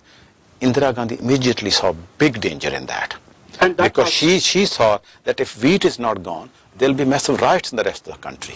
To do that, he have this 100,000 volunteers. By name, they had the lists. Marjivre they call it, Marjivre. And ਉਹਨਾਂ ਨੂੰ ਅਕਾਲ ਉੱਥੇ ਮੰਜੀ ਸਾਹਿਬ ਦੀਵਾਨ ਹਾਲ ਦੇ ਵਿੱਚ ਉਹਨਾਂ ਨੂੰ ਸਹੁੰ ਖਲਾਈ ਜਾਂਦੀ, ਉਹਨਾਂ ਕੋਲ ਪ੍ਰਣ ਲਿਆ ਜਾਂਦਾ ਸ਼ਾਂਤਮਈ ਰਹਿਣ ਦਾ। ਫਿਰ ਸੀਗਾ ਵੀ ਅਸੀਂ ਪੰਜਾਬ ਦੀ ਜਿਹੜੀ ਪ੍ਰੋਡਕਟ ਹੈ ਉਹ ਇੱਕ ਵੀ ਦਾਣਾ ਪੰਜਾਬ ਤੋਂ ਬਾਹਰ ਨਹੀਂ ਜਾਣ ਦੇਣਾ। ਜਿਹੜੀ ਮੈਂ ਗੱਲ ਐਡ ਪਹਿਲਾਂ ਕਰਨੀ ਚਾਹੁੰਦਾ ਸੀ ਉਹ ਇਹ ਸੀ ਵੀ ਬਲੂ ਸਟਾਰ ਆਪਰੇਸ਼ਨ ਸਿਰਫ ਹਰਮੰਦਰ ਸਾਹਿਬ ਦੇ ਉੱਤੇ ਕੰਪਲੈਕਸ ਵਿੱਚ ਨਹੀਂ ਹੋਇਆ, ਪੰਜਾਬ ਦੇ 34 ਹੋਰ ਜਿਹੜੇ ਵੱਡੇ ਹਿਸਟੋਰੀਕਲ ਗੁਰਦੁਆਰੇ ਸੀ ਉਹਨਾਂ ਵਿੱਚ ਵੀ ਹੋਇਆ। ਇਹਨੂੰ ਸਿਰਫ ਹਰਮੰਦਰ ਸਾਹਿਬ ਦਾ ਅਟੈਕ ਸਮਝਣਾ ਜਿਹੜਾ ਹੈ incomplete. And there's Woodrow's operation ਵੀ ਸੀਗਾ, ਉਹ ਬਾਅਦ ਵਿੱਚ ਹੋਇਆ, that was linked on. ਇਹਦੇ ਵਿੱਚ ਜਿਹੜਾ ਜੂਨ 84 ਦਾ ਜਿਹੜਾ ਆਪਰੇਸ਼ਨ ਸੀਗਾ, that happened in 35 gurdwaras in the same time. The whole reason behind it was Indira Gandhi agreed in one statement, ਮੈਂ ਸਿੱਖਾਂ ਦੀ ਬੈਕਬੋਨ ਤੋੜਨਾ ਚਾਹੁੰਦੀ ਸੀ। ਮੈਂ ਇਹਨਾਂ ਜਿਹੜੀ ਬੈਕਬੋਨ ਹੈ ਨਾ ਜਿਹਦੇ ਆਸਰੇ ਲੜਦੇ ਆ, ਐਮਰਜੈਂਸੀ ਤੋਂ ਬਾਅਦ ਜਿਸ ਵੇਲੇ ਮਰਾਰਜੀ ਦੇਸਾਈ ਦੀ ਗਵਰਨਮੈਂਟ ਬਣੀ ਨਾ ਇੰਡੀਆ ਦੇ ਵਿੱਚ, he was the chief prime minister, ਤੇ ਬਹੁਤਾ ਸਿੱਖਾਂ ਦੇ ਹੱਕ ਵਿੱਚ ਨਹੀਂ ਸੀਗਾ ਉਹ। ਉਦੋਂ ਪੰਜਾਬ ਦੇ ਵਿੱਚ ਪ੍ਰਕਾਸ਼ ਸਿੰਘ ਬਾਦਲ ਸ਼੍ਰੋਮਣੀ ਅਕਾਲੀ ਦਲ ਦੀ ਸਰਕਾਰ ਨੂੰ ਲੀਡ ਕਰਦਾ ਸੀ। ਇਹਨੇ ਜਿੰਨੇ ਨੌਨ ਕਾਂਗਰਸੀ ਚੀਫ ਮਿਨਿਸਟਰ ਸੀ ਸਟੇਟਸ ਦੇ, ਉਹਨਾਂ ਦਾ ਕਾਨਫਰੰਸ ਬੁਲਾਈ। ਬਹੁਤ ਘੱਟ ਇਹ ਰੈਫਰੈਂਸ ਆਇਆ ਦਾ। 13 ਸਟੇਟਸ ਦੇ ਹੈੱਡ ਜਿਹੜੇ ਸੀ ਚੀਫ ਮਿਨਿਸਟਰ ਸੀ, ਉਹਨਾਂ ਨੇ ਰਾਜਾਂ ਦੇ ਵੱਧ ਅਧਿਕਾਰਾਂ ਦੀ ਵਕਾਲਤ ਕੀਤੀ ਵੀ ਸਾਨੂੰ ਵੱਧ ਅਧਿਕਾਰ ਚਾਹੀਦੇ ਆ, and that was on record. ਉਧਰੋਂ ਅਨੰਦਪੁਰ ਸਾਹਿਬ ਦਾ ਜਿਹੜਾ ਮਤਾ ਸੀਗਾ ਉਹ 1978 ਦੇ ਵਿੱਚ ਇਹਨਾਂ ਨੇ ਲੁਧਿਆਣੇ ਦੀ ਕਨਵੈਨਸ਼ਨ ਦੇ ਵਿੱਚ ਵਰਲਡ ਕਨਵੈਨਸ਼ਨ ਕਰਕੇ ਉਹਨੂੰ ਅਪਰੂਵ ਕਰਾ ਲਿਆ, ਜਿਹਦੇ ਵਿੱਚ ਵਿਧਾਨ ਦੀ ਘਾਟ ਤੇ ਦੇਸ਼ ਕਾਲ ਦੀ ਘਾਟ ਵਾਲੀ ਗੱਲਾਂ ਲਿਖੀਆਂ ਹੋਈਆਂ ਸੀ। ਉਧਰੋਂ ਨਾਮ ਵਲਵਰਤਨ ਦੀ ਗੱਲ ਹੋ ਗਈ। ਇੰਦਰਾ ਗਾਂਧੀ ਨੇ ਸੋਚਿਆ we now it is a time, ਹੁਣ ਇਹਨਾਂ ਨੂੰ ਇਹਨਾਂ ਦੀ ਜਿਹੜੀ ਬੈਕਬੋਨ ਹੈ ਉਹ ਤੋੜ ਦਿੱਤੀ ਜਾਏ। ਬੇਸ਼ੱਕ ਮੈਨੂੰ ਇਦਾਂ ਵੀ ਕਈ ਵਾਰੀ ਲੱਗਦਾ ਸ਼ਾਇਦ ਹਰਮੰਦਰ ਸਾਹਿਬ ਦੇ ਅੰਦਰ ਕੀਤੀ ਹੋਈ ਜਿਹੜੀ ਮੋਰਚਾਬੰਦੀ ਸੀ ਉਹਨੇ ਉਹਨੂੰ ਇੱਕ ਐਕਸਕਿਊਜ਼ ਵੀ ਦਿੱਤਾ ਵੀ ਹੇਅਰ ਇਟ ਇਜ਼, ਇਹਨਾਂ ਨੇ ਅੰਦਰ ਮੋਰਚਾਬੰਦੀ ਕੀਤੀ ਹੋਈ ਹੈ। ਕਿਉਂਕਿ Giani Zail Singh as a president of India ਤੇ Indira Gandhi as a prime minister of India, ਇਸ ਹਮਲੇ ਤੋਂ ਕੁਝ ਦਿਨ ਬਾਅਦ ਜਿਹੜੀ ਉਹਨਾਂ ਦੇ ਨੇਸ਼ਨ ਦੇ ਨਾਂ ਦੇ ਉੱਤੇ ਸੰਦੇਸ਼ ਹੈ, ਕੌਮ ਦੇ ਨਾਂ ਦਾ ਸੰਦੇਸ਼ ਹੈ ਜਿਹੜਾ ਉਹ ਚੋਂ ਕਹਿੰਦੇ ਆ ਕਿ ਹਰਮੰਦਰ ਸਾਹਿਬ ਦੀ ਪਵਿੱਤਰਤਾ ਨੂੰ ਇਹਨਾਂ ਅੱਤਵਾਦੀਆਂ ਨੇ ਭੰਗ ਕਰ ਦਿੱਤਾ ਸੀ। ਹਰਮੰਦਰ ਸਾਹਿਬ ਦੀ ਪਵਿੱਤਰਤਾ ਬਹਾਲ ਕਰਨ ਵਾਸਤੇ ਸਾਨੂੰ ਆਰਮੀ ਐਕਸ਼ਨ ਕਰਨਾ ਪਿਆ। ਅਵਤਾਰ ਸਿੰਘ, ਮੈਂ ਤੁਹਾਨੂੰ just for point of information, ਕਿਉਂਕਿ ਮੈਂ ਅਪ੍ਰੈਲ ਦੇ ਵਿੱਚ 84 ਦੇ ਦਰਬਾਰ ਸਾਹਿਬ ਦੇ ਵਿੱਚ ਮੈਂ ਗਿਆ ਵੀ ਸੀ, ਸੰਤਾਂ ਦੇ ਕੋਲ ਵੀ ਹੋਰ ਵੀ ਸਿੰਘ ਦੇ ਨਾਲ ਮੈਂ ਸਭ ਕੁਝ ਦੇਖਿਆ ਉੱਥੇ। ਪਰ ਤੁਸੀਂ ਯਕੀਨ ਕਰੋ, ਉਹਨਾਂ ਕੋਲ ਬਹੁਤਿਆਂ ਕੋਲ ਦੇਸੀ ਪਿਸਤੌਲਾਂ ਸੀਗੀਆਂ, ਜਿਹੜੇ ਮੁੰਡੇ ਸੀ, ਜਾਂ ਬਹੁਤ ਪੁਰਾਣੇ ਰਾਈਫਲਾਂ ਸੀਗੀਆਂ, ਜਾਂ ਜਿਹੜੀਆਂ ਸੀ ਉਹ ਬਹੁਤ ਪੁਰਾਣੀਆਂ ਜਿਹੜੀਆਂ ਹੁੰਦੀਆਂ ਨਹੀਂ ਸੀ, ਉਹ ਸਟੈਨ ਗਨਸ ਉਹ ਵੀ ਪੁਰਾਣੀਆਂ, ਬਹੁਤ ਘੱਟ ਸੀਗੇ ਹਥਿਆਰ ਜਿਹੜੇ ਨਾਲ ਤੁਸੀਂ ਆਰਮੀ ਨਾਲ ਮੁਕਾਬਲਾ ਕਰ ਸਕਦੇ ਆ ਸੀਗੇ ਉਹਨਾਂ ਕੋਲ, ਪਰ ਬਹੁਤ ਉਸ ਟਾਈਮ ਬਹੁਤ ਘੱਟ ਸੀਗੇ। ਸੋ ਤੁਹਾਡੀ ਗੱਲ ਬਿਲਕੁਲ ਦਰੁਸਤ ਆ। ਇੱਕ ਬਹਾਨਾ ਸੀਗਾ, ਇੱਕ ਬਹਾਨਾ ਸੀ ਸਿੱਖਾਂ ਦੀ ਬੈਕਬੋਨ ਖਤਮ ਕਰਨ ਵਾਸਤੇ, ਕਿਉਂਕਿ ਜਿਵੇਂ ਇਲੈਕਸ਼ਨ ਪਹਿਲਾਂ ਕਹਿੰਦਾ ਕਿ ਐਮਰਜੈਂਸੀ ਦੇ ਵਿੱਚ ਪੂਰਾ ਇੰਡੀਆ ਸਰੈਂਡਰ ਕਰ ਗਿਆ ਸੀ। ਉਸ ਵੇਲੇ ਬੀਜੇਪੀ ਨਹੀਂ ਸੀ, ਜਨਸੰਘ ਸੀ, ਬੀਜੇਪੀ ਨੇ ਬਾਅਦ ਚ ਬਣਾਈ ਜਦੋਂ ਇਹਨਾਂ ਨੇ ਕੋਲੀਸ਼ਨ ਬਣਾਈ ਦੂਜੀਆਂ ਸਰਕਾਰ ਦੂਜੀਆਂ ਪਾਰਟੀ ਦੇ ਨਾਲ। ਜਨਸੰਘ ਨੇ ਸਭ ਤੋਂ ਪਹਿਲਾਂ ਸਰੈਂਡਰ ਕੀਤਾ, ਉਸ ਤੋਂ ਬਾਅਦ ਦੂਸਰੀਆਂ ਪਾਰਟੀ ਨੇ ਸਰੈਂਡਰ ਕੀਤਾ। ਸਿਰਫ ਤੇ ਸਿਰਫ ਸੰਤ ਹਰਚੰਦ ਸਿੰਘ ਲੌਂਗੋਵਾਲ ਦੀ ਅਗਵਾਈ ਦੇ ਵਿੱਚ ਮੋਰਚਾ ਲੱਗਾ। ਔਰ ਸੰਤ ਕਰਤਾਰ ਸਿੰਘ ਭਿੰਡਰਾਂ ਵਾਲੇ ਜਿਹੜੇ ਕਿ ਉਸ ਤੋਂ ਪਹਿਲਾਂ ਦਮਦਮੀ ਟਕਸਾਲ ਦੇ ਹੈਡ ਸੀ, ਉਹ ਰੱਖ ਕੇ ਉਹਨਾਂ ਨੇ ਕੀਤੀ ਸੀ ਲੜਾਈ 1975 ਦੇ ਵਿੱਚ। ਐਮਰਜੈਂਸੀ ਥੋੜਾ ਸਮਾਂ ਪਹਿਲਾਂ, ਜਿਸ ਵੇਲੇ ਗੁਰੂ ਤੇਗ ਬਹਾਦਰ ਸਾਹਿਬ ਦੇ 300 ਸਾਲਾ ਸ਼ਹੀਦੀ ਦਿਨ ਮਨਾਇਆ ਗਿਆ ਨਾ ਦਿੱਲੀ ਦੇ ਵਿੱਚ ਰਾਮਲੀਲਾ ਗਰਾਊਂਡ ਦੇ ਵਿੱਚ, ਬਹੁਤ ਵੱਡਾ ਫੰਕਸ਼ਨ ਹੋਇਆ ਤੇ ਉਸ ਫੰਕਸ਼ਨ ਦੇ ਵਿੱਚ ਇੰਦਰਾ ਗਾਂਧੀ ਆਈ ਸਪੀਚ ਕਰਨ ਵਾਸਤੇ। ਤੇ ਜਦੋਂ ਇੰਦਰਾ ਗਾਂਧੀ ਆਈ, ਜਿੰਨੇ ਲੀਡਰ ਸੀ ਨਾ ਦਿੱਲੀ ਦੇ, ਸਰਨੇ ਹੋਰਾਂ ਦੇ ਗਰੁੱਪ ਦੇ ਹੋਰ ਸਾਰੇ, ਇਹਨਾਂ ਨੇ ਗੁਰੂ ਗ੍ਰੰਥ ਸਾਹਿਬ ਦੀ ਮੌਜੂਦਗੀ ਦੇ ਵਿੱਚ ਉੱਠ ਕੇ ਇੰਦਰਾ ਗਾਂਧੀ ਨੂੰ ਵੈਲਕਮ ਕੀਤਾ। ਤੇ there was only one person, he was ਸੰਤ ਕਰਤਾਰ ਸਿੰਘ ਭਿੰਡਰਾਂ ਵਾਲੇ, ਉਹ ਬੈਠਾ ਰਿਹਾ, ਉਹ ਨਹੀਂ ਉੱਠਿਆ। ਤੇ ਉਹਨਾਂ ਨੇ ਬਾਅਦ ਚ ਇੰਦਰਾ ਗਾਂਧੀ ਤੋਂ ਬਾਅਦ ਬੋਲਿਆ ਵੀ ਉਹ, ਤੇ ਉਹਨੇ ਇਹਨਾਂ ਨੂੰ ਲਾਹਨਤਾਂ ਵੀ ਪਾਈਆਂ ਵੀ ਗੁਰੂ ਗ੍ਰੰਥ ਸਾਹਿਬ ਦੇ ਸਾਹਮਣੇ ਤੁਸੀਂ ਇੱਕ ਐਸੀ ਜਨਾਨੀ ਦੀ ਸਤਿਕਾਰ ਕਰਨ ਵਾਸਤੇ ਉੱਠ ਕੇ ਖੜੇ ਹੁੰਦੇ ਹੋ ਜਿਹੜਾ ਕਿ ਯੋਗ ਨਹੀਂ। ਹੁਣ ਇੱਥੇ ਜਿਹੜੀ ਉਹਦੀ ਸੀ ਨਾ ਇੰਦਰਾ ਗਾਂਧੀ ਦੀ ਪਰਸਨਲ ਗ੍ਰਜ ਵੀ ਸੀ ਦਮਦਮੀ ਟਕਸਾਲ ਦੇ ਨਾਲ, ਵੀ ਇੱਕੋ ਇੱਕ ਬੰਦਾ, ਬਾਕੀ ਸਾਰੇ ਮੈਨੂੰ ਸਲਾਮਾ ਕਰਦੇ ਆ, ਇਹ ਇੱਕੋ ਇੱਕ ਬੰਦਾ ਜਿਹਨੇ ਪਬਲਿਕਲੀ ਏਡੇ ਵੱਡੇ ਇਕੱਠ, ਹਾਲਾਂਕਿ ਉਹਦੀ ਪਰਸਨਲ ਨਹੀਂ ਸੀ ਉਹਨਾਂ ਨਾਲ। ਇਟ ਵਾਸ ਰਾਈਟ, ਸਿਧਾਂਤਕ ਗੱਲ ਹੈ, ਸਿਧਾਂਤਕ ਗੱਲ ਹੈ। ਗੁਰੂ ਗ੍ਰੰਥ ਸਾਹਿਬ ਦੇ ਪ੍ਰਕਾਸ਼ ਹੋਲ ਵੇਲੇ ਸੰਗਤ ਦੇ ਵਿੱਚ ਬੈਠਿਆਂ ਕੋਈ ਵੀ ਵੱਡੇ ਤੋਂ ਵੱਡਾ ਬੰਦਾ ਕਿਉਂ ਨਾ ਆ ਜਾਏ, ਉਹਦੇ ਸਤਿਕਾਰ ਵਾਸਤੇ ਨਹੀਂ ਉੱਠਿਆ ਜਾਂਦਾ। ਇਹ ਸਪੀਚ ਮੈਂ ਪੜ੍ਹੀ ਵੀ ਹੈ, ਉਹਦੇ ਵਿੱਚ ਇਹ ਵੀ ਕਿਹਾ ਸੀਗਾ, ਕਿਉਂਕਿ ਇੰਦਰਾ ਗਾਂਧੀ ਨੇ ਕਿਹਾ ਸੀ ਵੀ ਇੰਨਾ ਇਕੱਠ ਹੈ ਇੱਥੇ ਵੀ ਮੈਂ ਇੱਕ ਦੂਰਬੀਨ ਵੀ ਲਾਵਾਂ ਤਾਂ ਫੇਰ ਸੰਤ ਭਿੰਡਰਾਂ ਸਿੰਘ ਉਹਨਾਂ ਨੇ ਇਹ ਕਿਹਾ ਜੀ ਸਾਨੂੰ ਦੂਰਬੀਨਾਂ ਦੇ ਨਾਲ ਤੁਸੀਂ ਦੇਖਦੇ ਰਹੇ ਆ, ਕਦੇ ਲੱਗ ਨਹੀਂ ਸਾਡੇ ਨਾਲ, ਕਦੇ ਲਾਗੇ ਬੈਠ ਕੇ ਨਹੀਂ ਦੇਖਿਆ, ਲਾਗੇ ਬੈਠ ਕੇ ਨਹੀਂ ਦੇਖਿਆ। ਦੂਸਰੀ ਜਿਹੜੀ ਨਾ ਸੰਤ ਜਰਨੈਲ ਸਿੰਘ ਭਿੰਡਰਾਂ ਵਾਲਿਆਂ ਦੇ ਹੱਕ ਵਿੱਚ ਇੱਕ ਬਹੁਤ ਵੱਡੀ ਗੱਲ ਜਾਂਦੀ ਹੈ ਪੰਥਕ ਰੂਪ ਦੇ ਵਿੱਚ। ਮੇਰਾ ਵਿਸ਼ਾ ਹੋਣ ਕਰਕੇ, ਧਾਰਮਿਕ ਇਤਿਹਾਸ ਮੇਰਾ ਵਿਸ਼ਾ ਹੋਣ ਕਰਕੇ ਮੈਨੂੰ ਨੇੜਿਓਂ ਜਾਣਿਆ ਇਸ ਗੱਲ ਨੂੰ। ਜਦੋਂ ਤੱਕ ਜੂਨ 84 ਤੱਕ ਉਹ ਸ਼ਹੀਦ ਨਹੀਂ ਹੋ ਗਏ, ਉਹਨਾਂ ਨੇ ਅਕਾਲ ਤਖਤ ਸਾਹਿਬ ਦੀਆਂ ਐਸਟੈਬਲਿਸ਼ਡ ਪਰੰਪਰਾਵਾਂ ਜਿਹੜੀਆਂ ਸੀ ਉਹਨਾਂ ਦਾ ਸਤਿਕਾਰ ਕੀਤਾ। ਸੰਤ ਹਰਚੰਦ ਸਿੰਘ ਲੌਂਗੋਵਾਲ ਨੂੰ ਪੂਰਾ ਸਤਿਕਾਰ ਦਿੰਦੇ ਸੀ, ਪਰ ਉਹ ਇਹ ਜ਼ਰੂਰ ਕਹਿੰਦੇ ਸੀ ਮੈਂ ਇਹਨਾਂ ਨੂੰ ਅਨੰਦਪੁਰ ਸਾਹਿਬ ਦੇ ਮਤੇ ਦੀ ਪ੍ਰਾਪਤੀ ਤੋਂ ਥੱਲੇ ਸਮਝੌਤਾ ਨਹੀਂ ਕਰਨ ਦੇਣਾ। ਇਹ ਬੜੀ ਇੰਪੋਰਟੈਂਟ ਹੈ। ਉਹ ਕਹਿੰਦੇ ਰਹੇ ਕਿ ਲੀਡਰ ਇਹ ਹੈ। ਤੇ ਸੰਤ ਹਰਚੰਦ ਸਿੰਘ ਲੌਂਗੋਵਾਲ ਸ਼ਰੇਆਮ ਕਹਿੰਦਾ ਰਿਹਾ ਵੀ ਜੱਟ ਦੇ 4 ਪੁੱਤ ਹੋਣ ਤੇ ਉਹਨਾਂ ਚੌਂ ਦੇ ਵਿੱਚੋਂ ਇੱਕ ਡਾਂਗ ਵਾਲਾ ਪੁੱਤ ਰੱਖੀਦਾ ਹੈ ਸ਼ਰੀਕਾਂ ਨੂੰ ਸੋਧਣ ਵਾਸਤੇ। ਸੰਤ ਜਰਨੈਲ ਸਿੰਘ ਭਿੰਡਰਾਂ ਵਾਲਾ ਸਿੱਖ ਕੌਮ ਦਾ ਡਾਂਗ ਵਾਲਾ ਪੁੱਤ ਹੈ। ਇਹ ਸੰਤ ਹਰਚੰਦ ਸਿੰਘ ਲੌਂਗੋਵਾਲ ਕਹਿੰਦੇ ਹੁੰਦੇ ਸੀ, ਤੇ ਸੰਤ ਜਰਨੈਲ ਸਿੰਘ ਭਿੰਡਰਾਂ ਵਾਲੇ ਕਹਿੰਦੇ ਹੁੰਦੇ ਸੀ ਵੀ ਸਾਡਾ ਜਿਹੜਾ ਆਗੂ ਆ ਮੋਰਚੇ ਦਾ ਉਹ ਸੰਤ ਹਰਚੰਦ ਸਿੰਘ ਲੌਂਗੋਵਾਲ ਹੈ। ਪਰ ਮੈਂ ਹੁਣ ਖਿਆਲ ਰੱਖਣਾ ਹੈ, ਜਿਵੇਂ ਅੱਗੇ ਥੋੜਾ ਕੁਝ ਲੈ ਕੇ ਸਮਝੌਤੇ ਕਰ ਲੈਂਦੇ ਸੀ ਨਾ, ਹੁਣ ਮੈਂ ਅਨੰਦਪੁਰ ਸਾਹਿਬ ਦੇ ਮਤੇ ਦੀ ਪ੍ਰਾਪਤੀ ਤੋਂ ਥੱਲੇ ਇਹਨਾਂ ਨੂੰ ਸਮਝੌਤਾ ਕਰਨ ਨਹੀਂ ਦੇਣਾ। ਹੁਣ ਇਹ ਗੱਲ ਬੜੀ ਇੰਪੋਰਟੈਂਟ ਹੈ ਕਿ ਹੀ ਵਾਸਨਟ ਆਸਕਿੰਗ ਫॉर ਖਾਲਿਸਤਾਨ, ਉਹਨਾਂ ਨੇ ਆਪ ਖੁਦ ਕਿਹਾ, asking for Anandpur Sahib resolution, you know, that needs to be put on record, which is a devolution. Anandpur Sahib resolution ਦੇ ਵਿੱਚ ਇੱਕ ਸਟੇਟਮੈਂਟ ਹੈ ਕਿ ਸਿੱਖ ਕੌਮ ਹੈ, ਇਹਦੇ ਬਾਰੇ ਡਿਬੇਟ ਹੋ ਸਕਦੀ ਹੈ। Everything else is basically devolution of power to create India into a federal state, recognize multiple national character of India, you know. Or it is non-sectarian. Non-sectarian. And with all of these things happening, it sounds like there were various opportunities where things could have happened to stop the attack. I think of course. Let's talk about what opportunities were missed with lives could have been saved. Well, Harkishan Singh Surjeet, the CPM leader, has mentioned 3 incidents where final agreement had been reached. Mrs. Gandhi had cabinet ministers who were representative of her, and there were Akali leaders. And agreement was reached, and finally it had to be okayed by her. And finally she reneged on every time. And my understanding is that she knew that the choice is that if she reaches an agreement with the Akalis, she will be seen as a weak leader who has surrendered before the Sikh leadership, and the rest of mainstream Hindu population will be annoyed. She'll be wiped out. BJP will rise. And if she acts strongly, you know, she will be projected as Durga. And so she made this choice. Now that doesn't mean that was necessarily the only choice. Had she been a more far-sighted leader, had she been a statesman, she could have reached a settlement with Akalis, said that to protect the country, to protect the peace, to protect democracy, I have done this. And she could have gone all over the country. She might have won on that slogan also. Of course. And in your view, but she did not.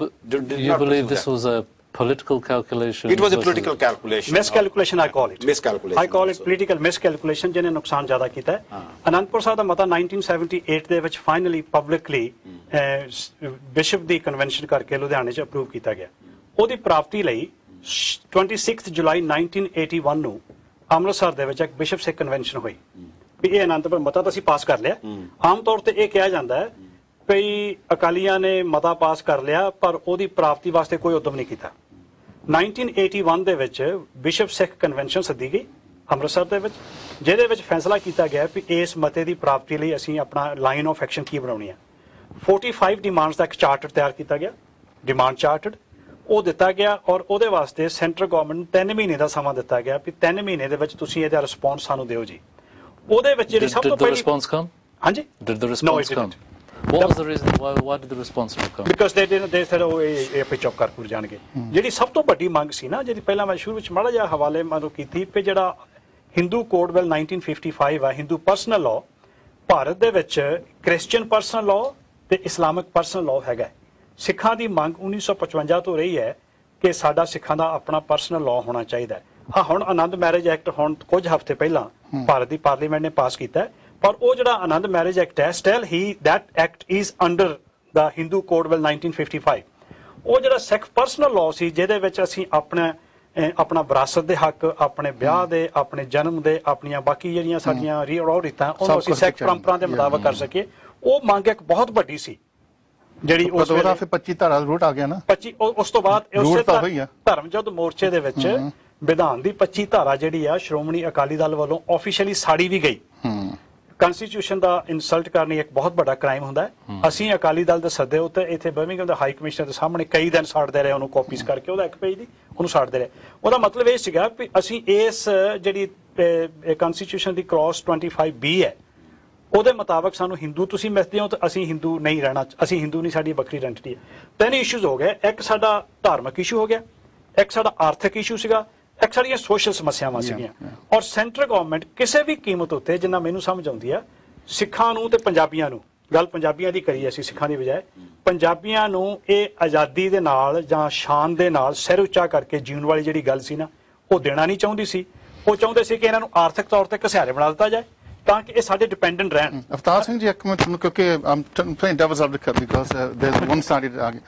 A lot of people are saying that ਇਹ ਸਿੱਖ ਐਵੇਂ ਰੌਲਾ ਪਾਉਂਦੇ ਸੀ, ਇਹ Punjab bread basket ਸੀ, ਉਸ ਦਾ wealthy state, ਦੇ ਆ successful, ਦੁਨੀਆ ਦੇ ਵਿੱਚ ਘੁੰਮਦੇ ਫਿਰਦੇ ਆ, ਤਾਂ ਇਹਨਾਂ ਰੌਲਾ ਕਿਉਂ ਪਾਉਣ ਦੀ ਲੋੜ ਸੀਗੀ? ਕੋਈ ਤਕਲੀਫ ਨਹੀਂ ਸੀਗੀ, it just manufactured. I'll give you the example. Master Tara Singh ਨੇ ਆਪਣੀ ਡਾਇਰੀ ਦੇ ਵਿੱਚ ਕੁਝ ਗੱਲਾਂ ਲਿਖੀਆਂ। ਉਹਨਾਂ ਨੇ ਇੱਕ ਐਗਜ਼ਾਮਪਲ ਦਿੱਤੀ ਵੀ ਇੱਕ ਵਾਰੀ ਅਸੀਂ ਨਾ ਬੰਬੇ ਨੂੰ ਜਾ ਰਹੇ ਸੀ ਬਾਈ ਕਾਰ, ਜਦੋਂ ਰਸਤੇ 'ਚੋਂ ਲੰਘੇ ਨਾ ਤੇ ਇੱਕ ਜਗ੍ਹਾ ਤੇ ਫਾਰਮ ਸੀ, ਬੜਾ ਹਰਾ ਭਰਾ ਤੇ ਬਹੁਤ ਵਧੀਆ ਫਸਲ ਸੀ ਉੱਥੇ। ਤੇ ਅਸੀਂ ਡਰਾਈਵਰ ਨੂੰ ਕਿਹਾ ਵੀ ਇੱਥੇ ਰੋਕੋ, ਇਹ ਜ਼ਰੂਰ ਕਿਸੇ ਪੰਜਾਬੀ ਦਾ ਫਾਰਮ ਹੋਣਾ ਹੈ। ਅਸੀਂ ਜਾ ਕੇ ਵੇਖਿਆ ਤਾਂ ਸੱਚਮੁੱਚ ਹੀ ਪੰਜਾਬੀ ਦਾ ਫਾਰਮ ਸੀ। ਉਹ ਕਹਿੰਦੇ ਵੀ ਇਹ ਪ੍ਰੂਵ ਕਰਦਾ ਹੈ ਕਿ ਪੰਜਾਬੀ ਜਿੱਥੇ ਵੀ ਗਿਆ ਉਹਨੇ ਪੰਜਾਬ ਦੇ ਵਿੱਚ ਹੀ ਨਹੀਂ ਬ੍ਰੈਡ ਬਾਸਕਟ ਕੀਤੀ, ਜੇ ਪੰਜਾਬ ਤੋਂ ਬਾਹਰ ਵੀ ਗਿਆ, ਯੂਪੀ ਦੇ ਵਿੱਚ ਗਿਆ ਜਾਂ ਰਾਜਸਥਾਨ ਦੇ ਵਿੱਚ ਗਿਆ, ਉੱਥੇ ਵੀ ਉਹਨੇ ਆਪਣੀ ਮਿਹਨਤ ਦੇ ਨਾਲ ਸਾਰਾ ਕੁਝ ਕੀਤਾ ਹੈ। ਜੇ ਹੁਣ ਪੰਜਾਬ ਆਪਣੀ ਮਿਹਨਤ ਦੇ ਨਾਲ ਦਿਨ ਰਾਤ ਕੰਮ ਕਰਕੇ, ਹੱਡ ਬਣਾ ਕੇ, ਖੂਨ ਪਸੀਨਾ ਬਹਾ ਕੇ ਪ੍ਰੋਸਪਰ ਕਰ ਰਿਹਾ ਹੈ, ਤੇ ਇਹਦਾ ਮਤਲਬ ਇਹ ਹੈ ਕਿ ਉਹ ਕੋਈ ਗੁਨਾਹ ਕਰ ਰਿਹਾ। ਜਿਹੜਾ ਦੂਸਰਾ ਸਾਰਾ ਭਾਰਤ ਹੈ, ਮੱਧ ਭਾਰਤ ਖਾਸ ਕਰਕੇ ਬਿਹਾਰ ਹੈ, ਯੂਪੀ ਹੈ, ਬੇਸ਼ੱਕ ਅੱਜ ਬਿਹਾਰ ਤਰੱਕੀ ਕਰ ਰਿਹਾ, ਸਮਾਂ ਬਦਲਿਆ, ਉਹ ਲੋਕ ਇੰਨੀਆਂ ਜ਼ਮੀਨਾਂ ਹੋਣ ਦੇ ਬਾਵਜੂਦ ਵੀ ਭੁੱਖੇ ਮਰਦੇ ਆ। ਔਰ ਪੰਜਾਬ ਜੇ ਬ੍ਰੈਡ ਬਾਸਕਟ ਹੈ ਤੇ ਅੱਜ ਯੂਨੀਵਰਸਿਟੀ ਦੀਆਂ ਤੇ ਬਾਕੀ ਦੇ ਜਿੰਨੇ ਸੈਂਟਰ ਗਵਰਨਮੈਂਟ ਦੇ ਕਮਿਸ਼ਨਸ ਹੈ, ਉਹ ਜਿਹੜੀਆਂ ਪ੍ਰਾਈਸ ਜਿਹੜੀ ਹੈ ਨਾ ਪ੍ਰੋਡਕਟ ਦੀ, ਕਣਕ ਦੀ ਜਾਂ ਝੋਨੇ ਦੀ ਜਾਂ ਗੰਨੇ ਦੀ ਜਿਹੜੀ ਪ੍ਰਾਈਸ ਨਿਯਤ ਕਰਦੇ ਆ, ਉਹਦੇ ਨਾਲੋਂ ਕਿਤੇ ਘੱਟ ਪ੍ਰਾਈਸ ਪੰਜਾਬ ਨੂੰ ਦਿੱਤੀ ਜਾਂਦੀ ਹੈ। ਇਸੇ ਕਰਕੇ ਪੰਜਾਬ 'ਚ ਅੱਜ ਫਾਰਮਰ ਸੁਸਾਈਡ ਹੋ ਰਿਹਾ। We have a call coming in now. Waheguru ji ਕਾ ਖਾਲਸਾ, ਵਾਹਿਗੁਰੂ ਜੀ ਕੀ ਫਤਿਹ। ਵਾਹਿਗੁਰੂ ਜੀ ਕਾ ਖਾਲਸਾ, ਵਾਹਿਗੁਰੂ ਜੀ ਕੀ ਫਤਿਹ ਜੀ। ਹਾਂਜੀ, ਤੁਸੀਂ ਕੌਣ ਬੋਲਦੇ ਹੋ? ਮੈਂ ਗੁਰਮੁਖ ਸਿੰਘ ਬੋਲ ਰਿਹਾ ਜੀ। ਹਾਂਜੀ, ਤੁਸੀਂ ਆਪਦੇ ਆਈਡੀਆਜ਼ ਦੱਸੋ ਪਲੀਜ਼। ਹਾਂਜੀ, ਪਹਿਲਾਂ ਤਾਂ ਪੈਨਲ ਨੂੰ ਮੇਰੀ ਫਤਿਹ ਹੈ ਜੀ। ਵਾਹਿਗੁਰੂ ਜੀ ਕਾ ਖਾਲਸਾ, ਵਾਹਿਗੁਰੂ ਜੀ ਕੀ ਫਤਿਹ ਜੀ। ਮਾਸਟਰ ਗੁਰਮੁਖ ਸਿੰਘ, ਮੈਂ ਵਿਚਾਰ ਸੁਣ ਰਿਹਾ ਜੀ, ਬਹੁਤ ਖੁਸ਼ੀ ਹੋ ਰਹੀ ਹੈ ਕਿ ਅੱਜ ਮੈਂ ਸਮਝਦਾ ਵੀ ਜਿਹੜੇ ਪ੍ਰੋਫੈਸ਼ਨਲ ਲੈਵਲ ਤੇ ਸਾਡੇ ਡਿਸਕਸ਼ਨਸ, ਡਿਬੇਟਸ ਹੋਣੇ ਚਾਹੀਦੇ ਨੇ, ਉਸ ਢੰਗ ਨਾਲ ਹੋ ਰਹੇ ਨੇ।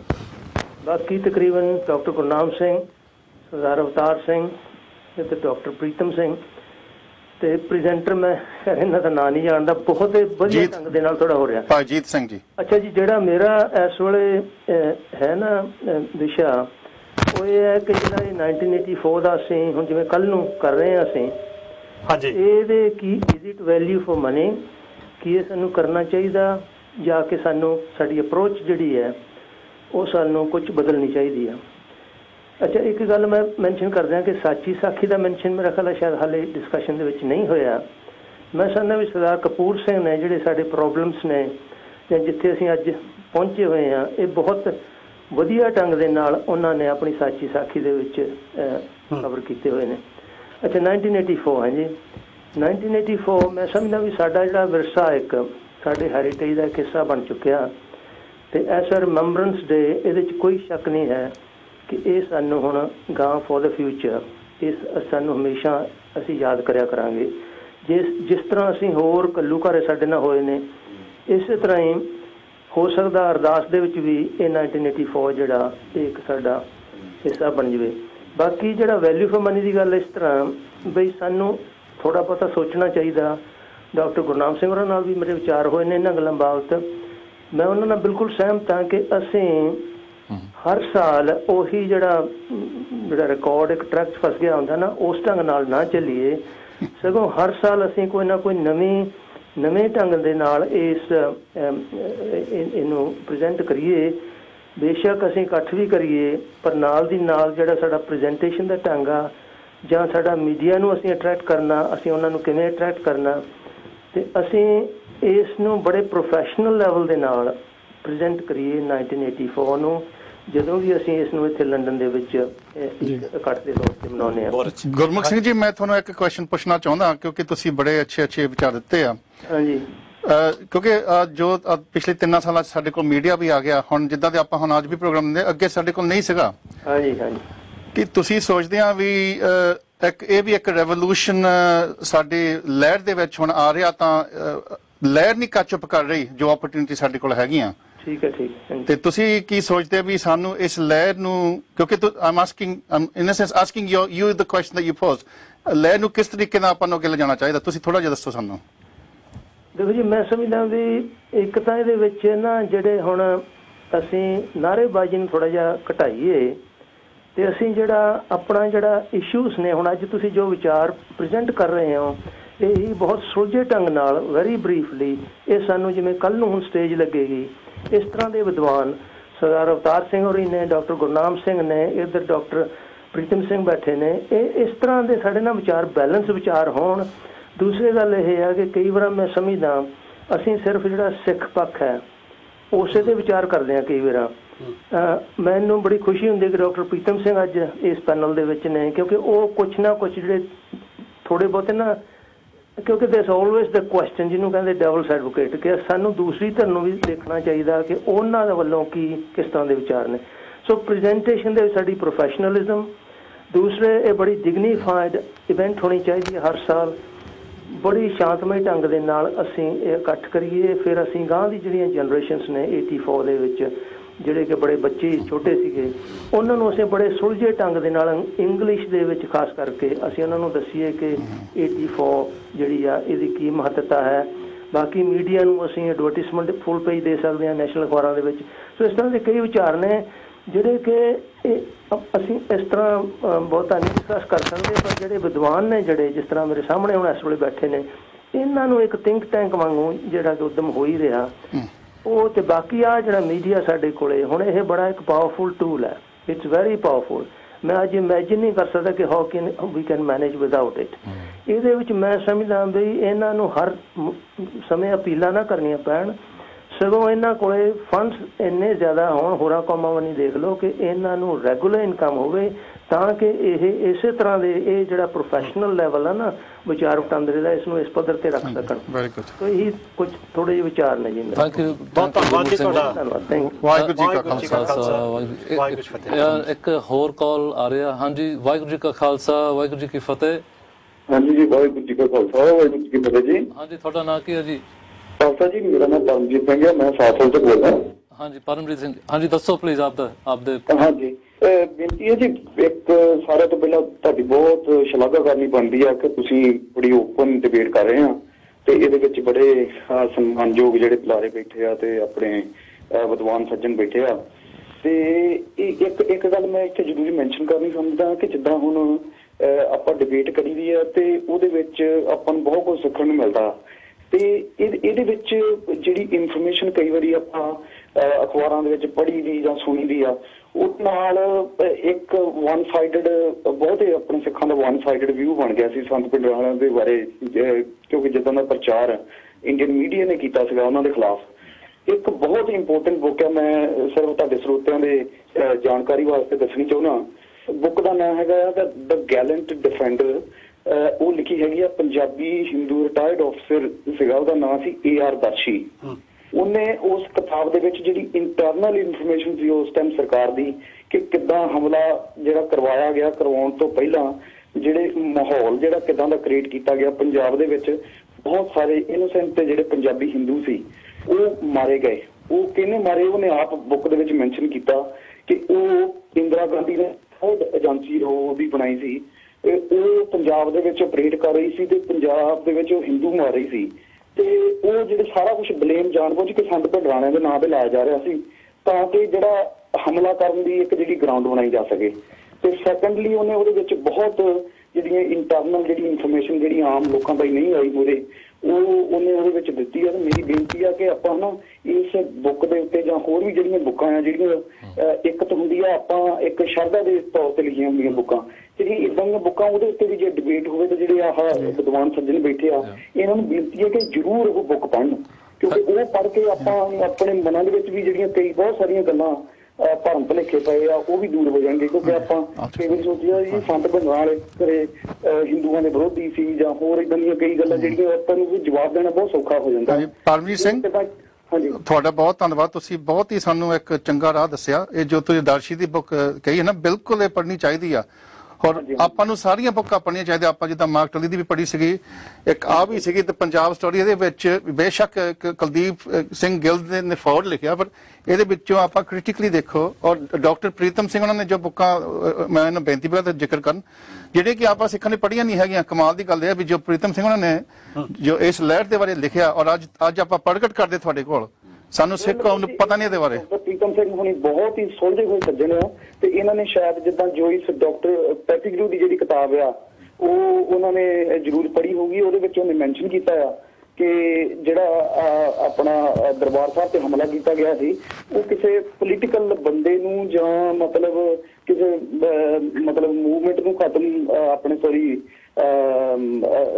ਬੰਦੇ ਨੂੰ ਖਤਮ ਕਰ ਲਈ ਨਹੀਂ ਸੀ ਉਹ ਇੱਕ ਦਰਬਾਰ ਸਾਹਿਬ ਹਮਲਾ ਸੀ ਉਹ ਪੋਲੀਟੀਕਲ ਸਿੱਖਾਂ ਦੇ ਵਿੱਚ ਜਿਹੜੀ ਅਣਖ ਸੀ ਉਹਨੂੰ ਮਾਰਨ ਵਾਸਤੇ ਉਹ ਹਮਲਾ ਕੀਤਾ ਗਿਆ ਸੀ ਔਰ ਸਰ ਸਿੱਖਾਂ ਦੀ ਨਹੀਂ ਇੱਕ ਜੋ ਕਿ ਫੈਡਰਲਿਜ਼ਮ ਜਾਂ ਇੱਕ ਇੰਡੀਪੈਂਡੈਂਸ ਦੀ ਜਿਹੜੀ ਸੋਚ ਸੀ ਉਹਨੂੰ ਮਾਰਨ ਲਈ ਇਹ ਤੁਹਾਡੀ ਇਹ ਥੀਸਿਸ ਹੈ ਨਾ ਬਿਲਕੁਲ ਸੋ ਆਪਾਂ ਨੂੰ ਨਾ ਮੇਰਾ ਕਹਿਣ ਦਾ ਮਤਲਬ ਜਿਹੜੇ ਨੌਨ ਸਿੱਖਾਂ ਨੇ ਜਿਹੜੀਆਂ ਇਦਾਂ ਦੀਆਂ ਪੋਜ਼ਿਟਿਵ ਗੱਲਾਂ ਲਿਖੀਆਂ ਆਪਾਂ ਨੂੰ ਉਹਨਾਂ ਦੇ ਜਿਹੜੇ ਹੈਗੇ ਕੋਟੇਸ਼ਨ ਉਹ ਵੀ ਮੋਹਰੇ ਲਿਆਉਣੇ ਚਾਹੀਦੇ ਆ ਉਹਦਾ ਰੀਜ਼ਨ ਇਹ ਆ ਕਿ ਇੱਕ ਚਲੋ ਆਪਾਂ ਜੋ ਕਹਿੰਦੇ ਚਲੋ ਹੁੰਦਾ ਆਪਾਂ ਇੱਕ ਸ਼ਰਧਾਵਾਨ ਦੇ ਤੌਰ ਤੇ ਗੱਲਾਂ ਕਰਦੇ ਆ ਪਰਮਜੀਤ ਸਿੰਘ ਜੀ ਉਹਨਾਂ ਦੀ ਪਰ ਜ਼ਿਆਦੀਆਂ ਇਫੈਕਟਿਵ ਹੁੰਦੀਆਂ ਜਿੱਦਾਂ A.R. ਦਰਸ਼ੀ ਜਿਹੜਾ ਨੌਨ ਸਿੱਖ ਹੈ ਉਹਨੇ ਗੱਲ ਲਿਖੀ ਆ ਉਹ ਸਰਕਾਰ ਦਾ ਜਿਹੜਾ ਮਤਲਬ ਕਿ ਇੱਕ ਅਹਿਮ ਅਹੁਦਿਆਂ ਦੇ ਉੱਤੇ ਸੀ ਜਿੱਦਾਂ ਜੋਇਸ ਪੈਟੀਗਰੂ ਬੜੀ ਇੱਕ ਰਿਸਪੈਕਟਡ ਉਹ ਉੱਥੇ ਆ ਉਹਨੇ ਆਹ ਜਿਹੜੀਆਂ ਗੱਲਾਂ ਲਿਖੀਆਂ ਉਹ ਨੌਨ ਜਿਹੜੇ ਸਿੱਖ ਆ ਉਹਨਾਂ ਤੇ ਵੀ ਉਹਨਾਂ ਗੱਲਾਂ ਦਾ ਜ਼ਿਆਦਾ Paramjit Singh ji thank you very much for your call ਬਹੁਤ ਹੀ ਵਾਹਿਗੁਰੂ ਜੀ ਕਾ ਖਾਲਸਾ ਵਾਹਿਗੁਰੂ ਜੀ ਕਾ Khalsa can I just pick up on those points one ਜਿਹੜਾ ਇਹਨਾਂ ਨੇ ਬੁੱਕ ਦਾ ਜ਼ਿਕਰ ਕੀਤਾ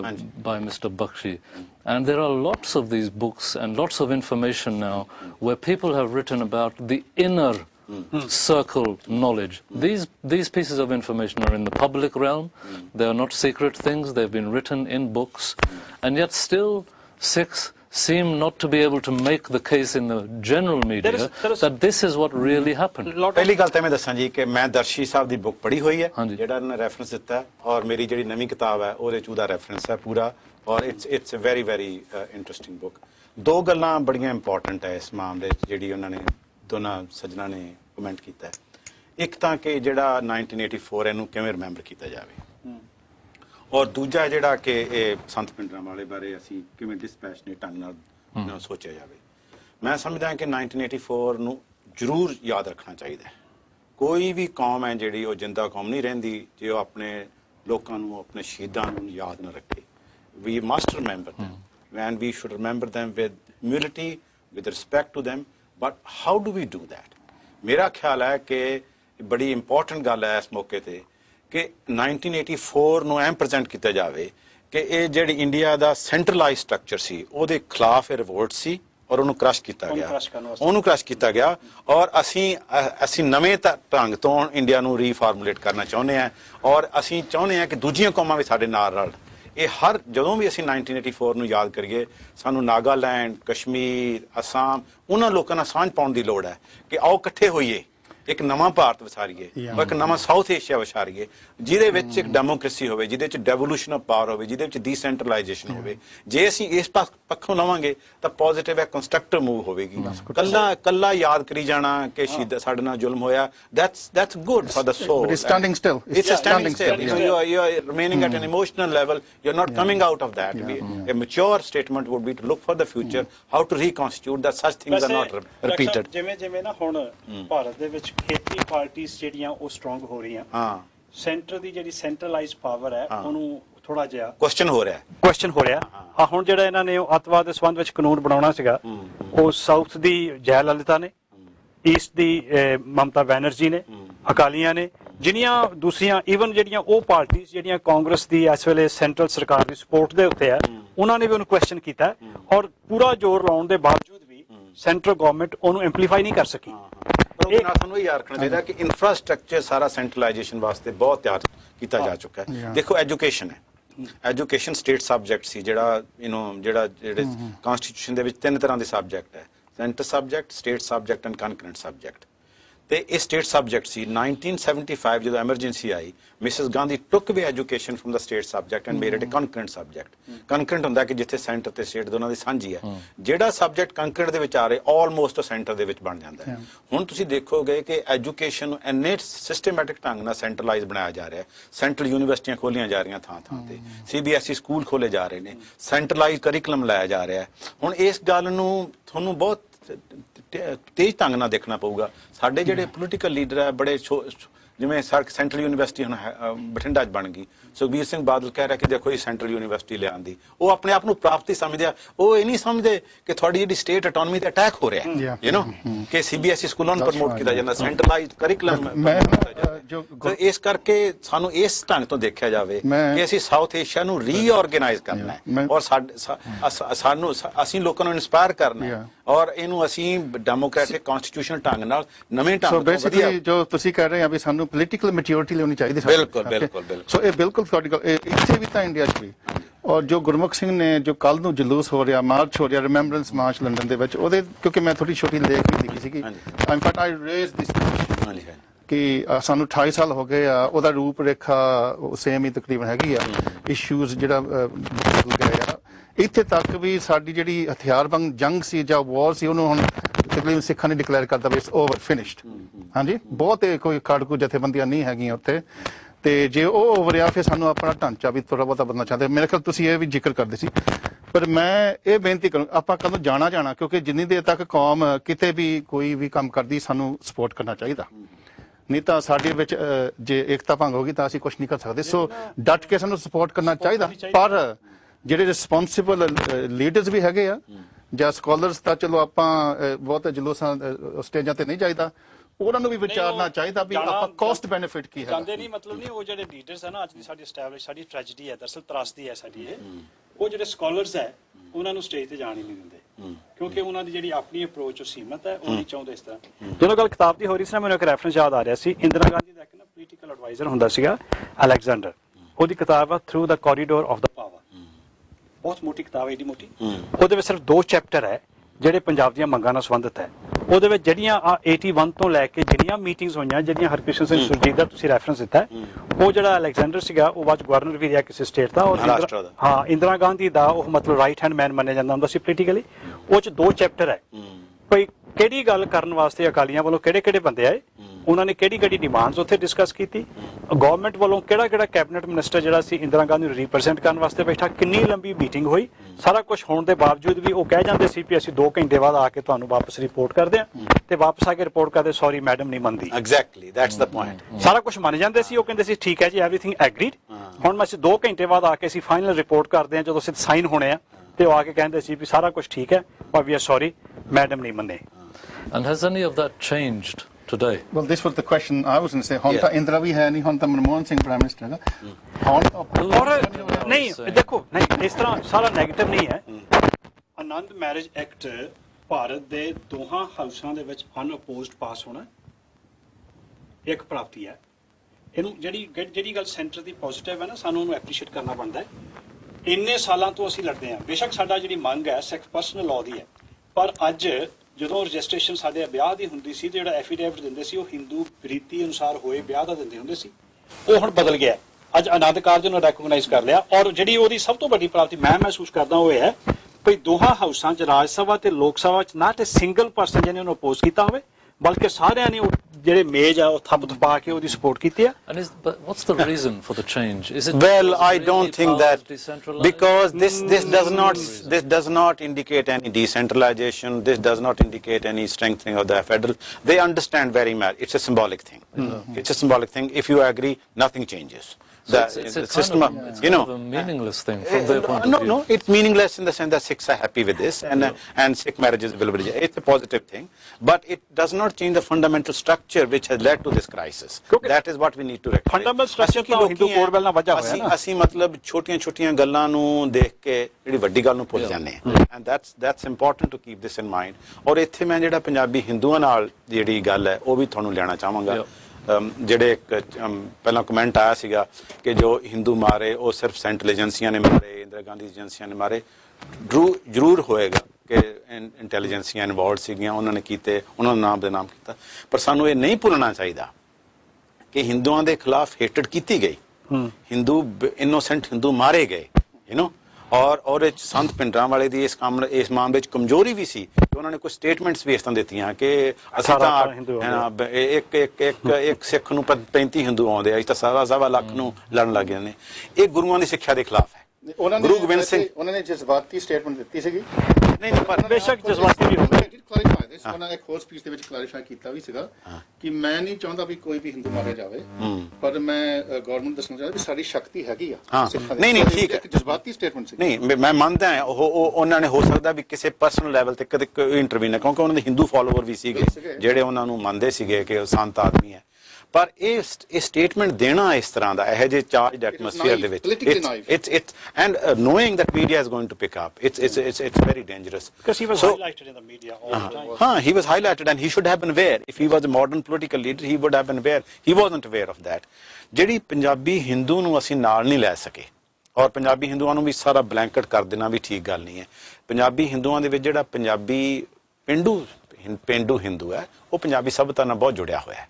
ਅਸੀਂ ਪੰਜਾਬੀ ਸਾਹਿਤ ਬਾਰੇ ਦੇਖੀਏ, ਸ਼ਿਵ ਬਟਾਲਵੀ, ਤਨੀਰਾਮ ਚਾਤਰਿਕ ਜਿਹੜੀ ਗ੍ਰਾਮਰ ਡਿਵੈਲਪ ਕੀਤੀ ਹੈ ਉਹ ਈਸ਼ਵਰ ਚੰਦ ਨੰਦਾ, ਪੰਜਾਬੀ ਹਿੰਦੂਆਂ ਦੀ ਬੜੀ ਪੰਜਾਬੀ ਸਾਹਿਤ ਨੂੰ ਬੜੀ ਕੰਟਰੀਬਿਊਸ਼ਨ ਹੈ, ਪੰਜਾਬੀ ਲਿਟਰੇਚਰ ਨੂੰ ਬੜੀ ਕੰਟਰੀਬਿਊਸ਼ਨ ਹੈ, ਪੰਜਾਬੀ ਕਲਚਰ ਨੂੰ। ਜੇ ਸਾਡੀ ਮਤਲਬ ਸੋਸਾਇਟੀ ਦੇ ਵਿੱਚ ਸਭ ਤੋਂ ਐਜੂਕੇਟਡ ਐਂਡ ਕਲਚਰਡ ਹਿੱਸਾ ਉਹ ਨੇ ਔਰ ਪੰਜਾਬੀ ਹਿੰਦੂਆਂ ਨੂੰ ਏਲੀਨੇਟ ਕਰਨ ਦੇ ਵਿੱਚ ਅਫਕੋਰਸ ਦਇਆਨੰਦ ਦਾ ਬਹੁਤ ਰੋਲ ਹੈ, ਉਹਨੇ ਆਰੀਆ ਸਮਾਜ ਨੇ। ਪਰ ਦੂਜੇ ਪਾਸੇ ਜਿਹੜੀ ਸਿੱਖ ਲੀਡਰਸ਼ਿਪ ਹੈ ਉਹਦਾ ਵੀ ਦੋਸ਼ ਹੈ ਕਿ ਉਹਨਾਂ ਨੇ ਪੰਜਾਬ ਦੀਆਂ ਮੰਗਾਂ ਨੂੰ ਸਾਂਝੀਆਂ ਪੰਜਾਬ ਦੀਆਂ ਮੰਗਾਂ ਦੇ ਰੂਪ 'ਚ ਪੇਸ਼ ਨਹੀਂ ਕੀਤਾ, ਜਿਹੜੀ ਕਿ ਜਦੋਂ ਪੰਜਾਬੀ ਸੂਬੇ ਦੀ ਮੂਵਮੈਂਟ ਹੋਈ ਹੈ ਮਾਸਟਰ ਤਾਰਾ ਸਿੰਘ ਦੀ ਲੀਡਰਸ਼ਿਪ ਦੇ ਵਿੱਚ, ਉਹਨਾਂ ਨੇ ਜਿਹੜੇ ਪੰਜਾਬੀ ਹਿੰਦੂ ਹੈ ਸਾਨੂੰ ਥੋੜ੍ਹੀ ਜਿਹੀ ਹਿਸਟਰੀ ਦੇਖਣ ਦੀ ਲੋੜ ਹੈ ਕਿ ਪੰਜਾਬੀ ਹਿੰਦੂ 1000 ਸਾਲ ਤੋਂ ਕਦੇ ਰਾਜ ਭਾਜ ਦਾ ਹਿੱਸਾ ਨਹੀਂ ਰਹੇ। ਪਹਿਲਾਂ ਮੁਗਲਾਂ ਦਾ ਰਾਜ ਸੀ, ਫਿਰ ਸਿੱਖ ਰਾਜ ਆ ਗਿਆ, ਫਿਰ ਉਦੋਂ ਬਾਅਦ ਬ੍ਰਿਟਿਸ਼ ਰਾਜ ਆ ਗਿਆ। ਜਦੋਂ ਬ੍ਰਿਟਿਸ਼ ਰਾਜ ਖਤਮ ਹੋਇਆ ਤਾਂ ਪਹਿਲੀ ਵਾਰ ਪੰਜਾਬ ਦੇ ਵਿੱਚ 2 ਚੀਫ ਮਿਨਿਸਟਰ ਬਣੇ ਜੋ ਹਿੰਦੂ ਸੀ, ਭੀਮ ਚੰਦ ਸੱਚਰ ਤੇ ਗੋਪੀ ਚੰਦ ਭਾਰਗਵਾ। ਉਹ ਜਦੋਂ ਪੰਜਾਬੀ ਸੂਬਾ ਮੂਵਮੈਂਟ ਲੜ ਲੱਗੀ ਤਾਂ ਪੰਜਾਬੀ ਹਿੰਦੂਆਂ ਵਿੱਚ ਇਹ ਫੈਲ ਗਿਆ ਕਿ ਹੁਣ ਸਿੱਖਾਂ ਦੀ ਡੋਮੀਨੇਸ਼ਨ। ਪ੍ਰੀਤਮ ਸਿੰਘ ਜੀ, ਇੱਕ ਦੋਸ਼ ਪੰਜਾਬੀ ਹਿੰਦੂਆਂ ਤੇ ਲੱਗਦਾ ਵੀ ਜਦੋਂ ਪੰਜਾਬੀ ਸੂਬਾ ਜਦੋਂ ਮਰਦਮਸ਼ੁਮਾਰੀ ਹੋਈ ਸੀਗੀ ਤਾਂ ਉਸ ਵੇਲੇ ਬਹੁਤ ਪੰਜਾਬੀ ਹਿੰਦੂਆਂ ਨੇ ਗਦਾਰੀ ਕੀਤੀ ਸੀ। ਮੈਂ ਮੰਨਦਾ ਮੈਂ ਗਦਾਰੀ, ਪਰ ਮੈਂ ਕਹਿੰਦਾ ਕਿ ਉਸ ਗਦਾਰੀ ਨੂੰ ਸਮਝਣ ਦੀ ਲੋੜ ਹੈ, ਇਕੱਲਾ ਕੰਡੈਮ ਕਰਨ ਦੀ ਲੋੜ ਨਹੀਂ। It was out of fear, out of fear ਹੈ ਕਿ ਮਤਲਬ ਇਹਦੇ 'ਚ ਹੁਣ ਸਿੱਖ ਡੋਮੀਨੇਸ਼ਨ ਆ ਜੂਗੀ। ਪਹਿਲਾਂ ਸਾਡੇ ਤੇ ਉਹ ਰਹਿੰਦੇ ਰਹੇ, ਇਸ ਫੀਅਰ ਨੂੰ ਰੈਕਗਨਾਈਜ਼ ਉਹਨਾਂ ਦੇ ਨਾਲ ਨਹੀਂ ਰਲਾਇਆ ਗਿਆ। ਅਕਾਲੀ ਦਲ ਜਿਹੜਾ ਹੁਣ ਦਾ ਅਕਾਲੀ ਦਲ ਹੈ ਉਹਦੇ 'ਚ 100 ਨੁਕਸ ਹੋ ਸਕਦੇ ਆ, ਪਰ ਇੱਕ ਉਹਨਾਂ ਦੀ ਪ੍ਰਾਪਤੀ ਹੈ ਕਿ ਉਹ ਪੰਜਾਬੀ ਹਿੰਦੂਆਂ ਨੂੰ ਨਾਲ ਰਲਾ ਰਹੇ ਆ। ਔਰ ਇਸ ਮਿਊਨਿਸਪਲ ਇਲੈਕਸ਼ਨ ਦੇ ਵਿੱਚ ਉਹਨਾਂ ਨੇ ਪੰਜਾਬੀ ਹਿੰਦੂਆਂ ਨੂੰ ਅਕਾਲੀ ਦਲ ਦੇ ਪਿਛਲੇ ਅਸੈਂਬਲੀ ਇਲੈਕਸ਼ਨ ਦੇ ਵਿੱਚ ਅਸੈਂਬਲੀ ਇਲੈਕਸ਼ਨ ਦੇ ਵਿੱਚ 9 ਉਹਨਾਂ ਨੇ ਹਿੰਦੂ ਕੈਂਡੀਡੇਟ ਖੜੇ ਕੀਤੇ, 9 ਦੇ 9 ਜਿੱਤ ਗਏ। You know so there is a change. ਪਰ ਜਿਹੜੀ ਮੈਂ ਪਹਿਲਾਂ ਗੱਲ ਕਰ ਰਿਹਾ ਸੀ ਕਿ ਆਪਰੇਸ਼ਨ ਬਲੂ ਸਟਾਰ ਨੂੰ ਯਾਦ ਕਰਨ ਦੇ ਵਿੱਚ ਸਾਨੂੰ ਇਹ ਲੈਣਾ ਚਾਹੀਦਾ ਹੈ ਕਿ ਅਸੀਂ ਕੌਮੀਅਤਾਂ ਦੀ ਲੜਾਈ ਅੱਗੇ ਹੋ ਕੇ ਲੜਨੀ ਹੈ। ਪੰਜਾਬੀ ਹਿੰਦੂਆਂ ਨੂੰ ਨਾਲ ਲੈ ਕੇ ਲੜਨੀ ਪਊਗੀ, ਪੰਜਾਬੀ ਮੁਸਲਮਾਨਾਂ ਨੂੰ ਨਾਲ ਲੈ ਕੇ ਲੜਨੀ ਪਊਗੀ, ਪੰਜਾਬੀ ਕ੍ਰਿਸਚਨ ਨੂੰ ਨਾਲ ਲੈ ਕੇ ਲੜਨੀ ਪਏਗੀ। ਉਹ ਵੀ ਸਾਡੇ ਹਿੱਸਾ ਨੇ, 1.5% ਨੇ ਹਿੱਸਾ ਸਾਡੇ ਪੰਜਾਬ ਦਾ। ਜਿਹੜੀ ਗੱਲ ਤੁਸੀਂ ਕਹਿੰਦੇ ਹੋ ਡਾਕਟਰ ਸਾਹਿਬ, ਤੁਸੀਂ ਬੜੀ ਅੱਛੀ ਗੱਲ ਹੈ ਇਹ, ਪਰ ਉਹਦੇ ਨਾਲ ਕੀ ਹੁੰਦਾ ਕਿ ਅਕਾਲੀ ਦਲ ਦੀ ਜਿਹੜੀ ਬੈਕਗ੍ਰਾਉਂਡ ਆ ਉਹ ਪੰਥਕ ਏਜੰਡੇ ਨਾਲ ਜੁੜੀ ਹੋਈ ਹੈ। ਕਿਉਂਕਿ ਜਿਹੜੀ ਹਿੰਦੂਆਂ ਨੇ ਪੰਜਾਬੀ ਸੂਬੇ ਮੋਰਚੇ ਤੋਂ ਪਹਿਲਾਂ ਜਿਹੜੀ ਮਰਦਮਸ਼ੁਮਾਰੀ ਦੀ ਗੱਲ, ਜੋ ਸੈਂਸਸ ਹੋਏ, ਉਦੋਂ ਉਹਨਾਂ ਨੇ ਹਿੰਦੀ ਬੋਲੀ ਲਿਖਾਈ, ਹੋਰ ਕਈ ਕੁਝ ਕੀਤਾ। ਉਹ ਚੀਜ਼ਾਂ ਹੋ ਚੁੱਕੀਆਂ। ਹੁਣ ਜਿਹੜੇ ਹੁਣ 1991 ਦੇ ਸੈਂਸਸ ਹੈ, 2001 ਦੇ ਸੈਂਸਸ ਹੈ, ਉਹਦੇ 'ਚ ਸ਼ੋ ਕਰਦੇ ਕਿ 81% ਤੋਂ ਉੱਪਰ ਪੰਜਾਬੀਆਂ ਨੇ ਆਪਣੀ 81 ਤੋਂ ਵੀ ਉੱਪਰ ਲੋਕਾਂ ਨੇ ਜਿਹੜੀ ਪੰਜਾਬੀ ਨੂੰ ਮਦਰ ਟੰਗ ਮੰਨਿਆ। ਸਿੱਖ ਤਾਂ 60% ਨੇ। ਇਸ ਕਰਕੇ ਹਰ ਬੀਜੇਪੀ ਲੀਡਰ ਜਿਹੜਾ ਪੰਜਾਬ ਦਾ ਉਹ ਪੰਜਾਬੀ ਦੇ ਵਿੱਚ ਇੰਟਰਵਿਊ ਦਿੰਦਾ ਹੈ, ਬਲਕਿ ਕਈ ਵਾਰੀ ਅਕਾਲੀਆਂ ਨਾਲੋਂ ਵੀ ਵੱਧ ਪੰਜਾਬੀ ਬੋਲਦਾ। ਉਹ ਦੂਜੇ ਹਿੰਦੀ ਚ ਦਿੰਦੇ ਆ, ਅਕਾਲੀ ਪੰਜਾਬੀਆਂ ਨਾਲੋਂ ਵੀ ਵੱਧ ਹਿੰਦੀ ਪੰਜਾਬੀ ਚ ਗੱਲ ਕਰਦਾ। ਪਰ ਇਹਦੇ ਨਾਲ ਜਿਹੜਾ ਨਾ ਇੱਕ ਅਕਾਲੀ ਦਲ ਦੇ ਨਾਲ ਜੁੜਿਆ ਸੀ ਪੰਥਕ ਏਜੰਡਾ, ਜਿਹਨੂੰ ਅੱਜ ਜਿਹੜੇ ਅਕਾਲੀ ਦਲ ਨੂੰ ਮਾੜਾ ਕਹਿਣ ਵਾਲੇ ਲੋਕ ਹੈ ਨਾ, ਉਹ ਜਿਹੜਾ ਇਸ਼ੂ ਬਣਾਉਂਦੇ ਨਾ ਕਿ ਇਹਨਾਂ ਨੇ ਇਹ ਕੁਛ ਤਾਂ ਕਰ ਲਿਆ, ਹਿੰਦੂ ਪਾਰਟੀ ਬਣਾ ਲਈ, ਪੰਜਾਬੀ ਪਾਰਟੀ ਬਣਾ ਲਈ, ਜਿਹੜਾ ਪੰਥਕ ਏਜੰਡਾ ਸੀ ਉਹ ਤੋਂ ਨੇ ਮੂੰਹ ਫੇਰ ਲਿਆ। ਇੱਕ ਤਾਂ ਇਹ ਗੱਲ ਹੈ। ਜਿਹੜੀ ਗੱਲ ਤੁਸੀਂ ਕਹਿੰਦੇ ਨਾ ਜਿਹੜਾ ਫੀਅਰ ਸੀਗਾ, ਆਈ ਸਟਿਲ ਰਿਮੈਂਬਰ 1966 ਜਦੋਂ ਪੰਜਾਬੀ ਸੂਬਾ ਡਿਕਲੇਅਰ ਹੋਇਆ ਨਾ, ਮੇਰੇ ਆਪਣੇ ਫਾਦਰ ਜ਼ਿਲ੍ਹਾ ਜਥੇਦਾਰ ਸੀ ਕਪੂਰਥਲੇ ਦੇ, ਤੇ ਸਾਡੇ ਪਿੰਡ ਸਕੂਲ ਦਾ ਹਾਈ ਸਕੂਲ ਦਾ ਹੈਡਮਾਸਟਰ ਸੀ ਸਹਿਗਲ, ਓਮ ਪ੍ਰਕਾਸ਼ ਸਹਿਗਲ। ਉਹ ਸਵੇਰੇ 7 ਵਜੇ ਨਿਊਜ਼ ਦੇ ਵਿੱਚ ਆਇਆ ਤਾਂ ਭੱਜਾ ਹੀ ਸੀ, ਮਤਲਬ ਮੂੰਗਫਲੀ ਬੀਜਦੇ ਸੀ ਬਰਸਾਤਾਂ ਤੋਂ, ਭੱਜਾ ਹੀ ਗਿਆ ਵੀ ਜਥੇਦਾਰ ਜੀ ਤੁਸੀਂ ਮੂੰਗਫਲੀ ਬਾਅਦ ਚ ਬੀਜ ਲਿਓ, ਇੱਥੇ ਤਾਂ ਪਾਕਿਸਤਾਨ ਬਣਨ ਲੱਗਾ। ਉਦੋਂ 47 ਚ ਪਾਕਿਸਤਾਨ ਬਣਿਆ ਸੀ ਤਾਂ ਹਿੰਦੂ ਸਿੱਖ ਕਿੰਨੇ ਵੱਢ ਹੋਏ ਸੀ, ਮੁਸਲਮਾਨ ਕਿੰਨੇ ਵੱਢ ਹੋਏ ਸੀ, ਪੰਜਾਬੀ ਸੂਬਾ ਡਿਕਲੇਅਰ ਹੋ ਗਿਆ, ਤੁਸੀਂ ਫਟਾਫਟ ਪਿੰਡ ਆ ਕੇ ਤਾਂ ਹਿੰਦੂਆਂ ਨੂੰ ਸੰਭਾਲੋ। ਬਿਲਕੁਲ ਸਾਡੇ ਫਾਦਰ ਸਾਹਿਬ ਦੇ ਸ਼ਬਦ ਸੀ ਵੀ ਤੁਸੀਂ ਸਹਿਗਲ ਸਾਹਿਬ ਜਾਓ ਸਕੂਲੇ, ਆਪਣੀ ਡਿਊਟੀ ਦਿਓ, ਤੁਸੀਂ ਕਿਸੇ ਕਿਸਮ ਦੀ ਚਿੰਤਾ ਨਾ ਕਰੋ, ਤੁਸੀਂ ਦੇਖਿਓ ਪੰਜਾਬ ਦੇ ਵਿੱਚ ਹਿੰਦੂਆਂ ਤੇ ਸਿੱਖਾਂ ਨੇ ਰਲ ਕੇ ਰਾਜ ਕਰਿਆ ਕਰਨਾ ਹੈ। ਹਾਂਜੀ। ਔਰ ਜਿਹੜਾ ਫੇਅਰ ਪਾਇਆ ਸੀ ਨਾ ਮਹਾਸ਼ਾ ਪ੍ਰੈਸ ਨੇ, ਖਾਸ ਕਰਕੇ ਜਗਤ ਨੈਣ ਲੌਬੀ ਨੇ ਜਾਂ ਬਰਿੰਦਰ ਲੌਬੀ ਨੇ, ਜਿਹੜੇ ਉਹ ਸੀਗਾ, ਉਹ ਸੀ, ਉਹਨੂੰ ਅਸੀਂ ਭੁਲਾ ਨਹੀਂ ਸਕਦੇ। ਅਵਤਾਰ ਸਿੰਘ, ਮੈਂ ਕੱਲਾ ਮਾਸ਼ਾ ਦਾ ਨਹੀਂ, ਮੈਂ ਨਾ 84 ਦੇ ਨਾਲ ਵੀ ਲਿੰਕ ਬਣਾਉਣਾ ਚਾਹੁੰਦਾ, ਕਿਉਂਕਿ ਫਤਿਹ ਸਿੰਘ ਨੇ ਕਰੈਕਟ ਕਰਨ ਦੀ ਕੋਸ਼ਿਸ਼ ਕੀਤੀ। ਮਾਸਟਰ ਤਾਰਾ ਸਿੰਘ ਨੇ ਇਹਨੂੰ ਸਿੱਖ ਹੋਮਲੈਂਡ ਦੇ ਰੂਪ ਦੇ ਪੇਸ਼ ਕੀਤਾ। ਜਿਹੜਾ ਨਹੀਂ ਉਹ ਬਾਅਦ ਦੇ ਵਿੱਚ ਵੀ ਪੰਜਾਬੀ ਉਹ ਕਹਿੰਦਾ ਰਿਹਾ ਕਿ ਉਹ ਕਹਿੰਦੇ ਤਾਂ ਪੰਜਾਬੀ ਸੂਬਾ ਪਰ ਮੰਗਦੇ ਸੀ। ਇਹ ਜਿਹੜਾ Fateh Singh tried to secularize it and that's why but you see Sikh, I actually think this is Sikhs have been misrepresented. Sikh ਹਮੇਸ਼ਾ ਸੈਕੂਲਰ ਉਹਨਾਂ ਦੀ ਵਿਜ਼ਨ ਰਹੀ ਹੈ, ਕਿਉਂਕਿ ਸਾਡਾ ਗੁਰੂ ਗ੍ਰੰਥ ਸਾਹਿਬ ਵੀ ਇੱਕ ਸੈਕੂਲਰ ਗ੍ਰੰਥ ਹੈਗਾ, ਉਪਦੇਸ਼ 54 ਕੋ ਸਾਂਝਾ।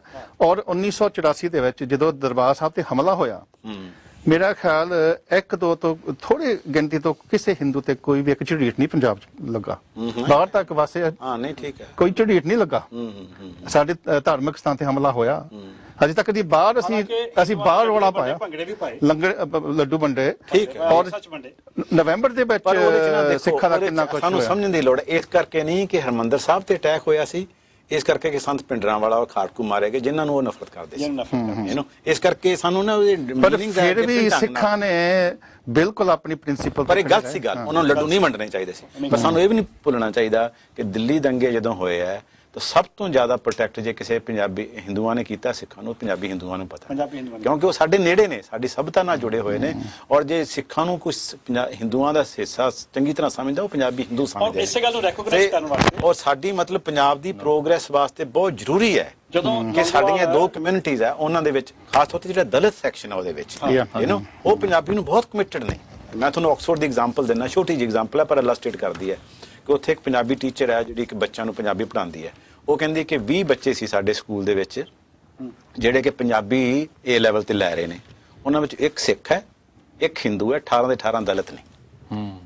ਕਿਉਂਕਿ ਉਹ ਜਿਹੜੀ ਦਲਿਤ ਫੈਮਲੀਆਂ ਉਹਨਾਂ ਨੂੰ ਪਤਾ ਹੈ ਕਿ ਜੇ ਸਾਡੇ ਬੱਚੇ ਪੰਜਾਬੀ ਨਹੀਂ ਸਿੱਖਣਗੇ ਸਾਡੇ ਨਾਲ ਏਲੀਨੇਟ ਹੋ ਜਾਣਗੇ। ਸਿੱਖ ਹਿੰਦੂ ਮਿਡਲ ਕਲਾਸ ਹੈ, ਉਹ ਇੰਗਲਿਸ਼ ਬੋਲਦੇ ਆ, ਉਹ ਕਹਿਣਗੇ ਨਾ ਵੀ ਸਿੱਖੀ ਬੱਚੇ ਨੇ, ਪੰਜਾਬੀ ਤੋਂ ਕੋਈ ਫਰਕ ਨਹੀਂ ਪੈਂਦੀ। So we need to build those ties of Punjabi unity. ਹਾਂਜੀ, ਐਂਡ ਥੀਸ ਆਪਾਂ ਇੱਕ ਪੋਜ਼ਿਟਿਵ ਥਾਂ ਤੇ ਪਹੁੰਚ ਗਏ ਗੱਲਾਂ ਕਰਦੇ ਕਰਦੇ, but I think one thing we mustn't forget to do in remembering 1984, which is the purpose of this discussion, when it happened and the number of people who were killed and tortured and abused and everything, and then the armed struggle afterwards from let's say 84 to 97, 98, we need to, I think, say something about that. We need to recognize it. Absolutely. Let's talk about the numbers. Let's talk about what the police did. Let's talk about the repercussions. This book is on human rights. What is human rights today, and where is the power of the police in Punjab? I want to say one thing first, and then I'm sure you can fill in.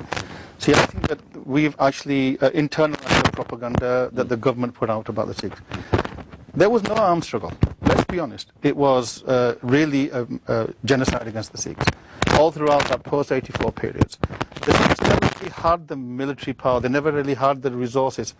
Thodi bahti Pakistan to mildi si, but it was a defensive, if anything. What really was happening was that they were trying to eliminate a whole generation of young people through fear that they might be able to inspire. So let's stop talking about terrorists, militants. Actually, they were victims. Sikhs, I mean, this might be an unpopular thing, but we actually lost. We've been defeated badly. Before 84? After 84. We've got nothing. What we've got, after 28 years, we've got one marriage act over This is all we've achieved. That's very minor. Yeah, that's a very minor achievement. Really, that's nothing big. We've been victims of human rights abuses. And not only us, other people in Hindustan as well. And this is where we really need to focus our attention. Yes, absolutely. I think this is the crucial issue. And in our discussion, let's also talk about what can we do today. Yes. There are groups that are trying to help victims. There is redress in the UK, there's Insaf in the US, there are people working on the ground who get very little support from people like us. Yes. What can we do? Two, three things I think are very crucial. One, we must make this demand again and again that there's a need for a truth commission. One was tried in '97, wasn't it? No. They never. There's nothing else yet. There were some former judges, Truth commission whose judges should be mutually agreed, not just appointed by the central government. They should go over the entire period of this period and bring the truth to the population. And everyone should have the right. What do you think the chances of that happening are? Well, we should raise a demand. I mean, it happens that Truth and Reconciliation Commission did happen in South Africa. It wasn't 100%, but it helped in here. This is the kind of thing that Gurnaam Singh is getting at. This is where we should put in our energies, We need to argue for that. Second, we need to look after the victims of human rights violations. Punjab has suffered terrible agony. ਪਿਛਲੇ 20 ਸਾਲਾਂ ਦੇ ਵਿੱਚ ਬੜੇ ਘਰ ਬਰਬਾਦ ਹੋ ਗਏ ਔਰ ਉਹਨਾਂ ਨੂੰ ਸਪੋਰਟ ਕਰਨ ਦੀ ਲੋੜ ਹੈ ਕੁਝ ਲੋਕਾਂ ਨੇ ਬੜੇ ਚੰਗੇ ਯਤਨ ਕੀਤੇ ਆ ਜਿਸ ਤਰ੍ਹਾਂ ਕਿ ਇੱਕ ਬੀਬੀ ਨੇ ਮੁਹਾਲੀ ਦੇ ਵਿੱਚ ਸਕੂਲ ਐਸਟੈਬਲਿਸ਼ ਕੀਤਾ ਹੈ ਜਿਹੜਾ ਕਿ ਉਹਨਾਂ ਬੱਚਿਆਂ ਨੂੰ ਸਿੱਖਿਆ ਦੇ ਰਿਹਾ ਜਿਨ੍ਹਾਂ ਦੇ ਮਾਪੇ ਖਾੜਕੂ ਸੀਗੇ ਮਾਰੇ ਗਏ ਕੋਈ ਸੰਭਾਲਣ ਵਾਲਾ ਨਹੀਂ ਹੈ ਮੈਂ ਸਮਝਦਾ ਕਿ ਪੁਲਸੀਏ ਵੀ ਹੈ ਜਿਹੜੇ ਮਾਰੇ ਗਏ ਉਹਨਾਂ ਦੇ ਬੱਚੇ ਉਹਨਾਂ ਨੂੰ ਵੀ ਉਹ ਵੀ ਸਾਡਾ ਹਿੱਸਾ ਨੇ ਉਹਨਾਂ ਨੂੰ ਵੀ ਸੰਭਾਲਣ ਦੀ ਲੋੜ ਹੈ ਇਹ ਜਿਹੜੀ ਹਿਊਮਨ ਰਾਈਟ ਜਦੋਂ ਇਸ ਤਰ੍ਹਾਂ ਦਾ ਕਨਫਲਿਕਟ ਹੁੰਦਾ ਤਾਂ ਉਹਦੇ ਵਿੱਚ ਇਟਸ ਨਾਟ ਵਨ ਸਾਈਡ ਤਾਂ ਸਾਨੂੰ ਇੱਕ ਤਾਂ ਇਹ ਤੀਜਾ ਇਹ ਹੈ ਕਿ ਬੜੇ ਵੱਡੇ ਲੈਵਲ ਤੇ ਅਸੀਂ ਸਾਈਕੋਲੋਜੀਕਲ ਟਰਾਮਾ ਸ਼ੁਰੂ ਕੀਤਾ ਹੈ ਕਿਉਂਕਿ I was as a young activist in the Naxalite movement I was tortured and I went through psychotherapy which was greatly helped by Medical Foundation for the Treatment of Victims of Torture ਸਾਨੂੰ ਇਹ institutions establish ਕਰਨ ਦੀ ਲੋੜ ਹੈ hundreds of institutions which should be able to talk to people, deal with psychotherapy, and that trauma needs to be dealt with. We haven't recognized.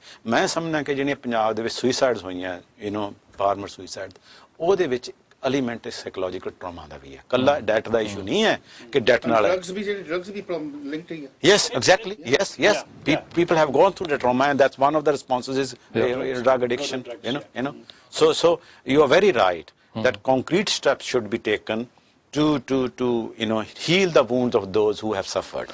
Well, if I may, if people listening, watching want to do something practical, I mean, I know there's marches and there's Nare Lone and those kind of things, but if you want to do the kind of things that you're talking about, Dr. Preetham Singh, as I mentioned, there are groups called Ensaf, ENSAAF. If you go on the website, you can have a look, based in the US. Redress here in the UK.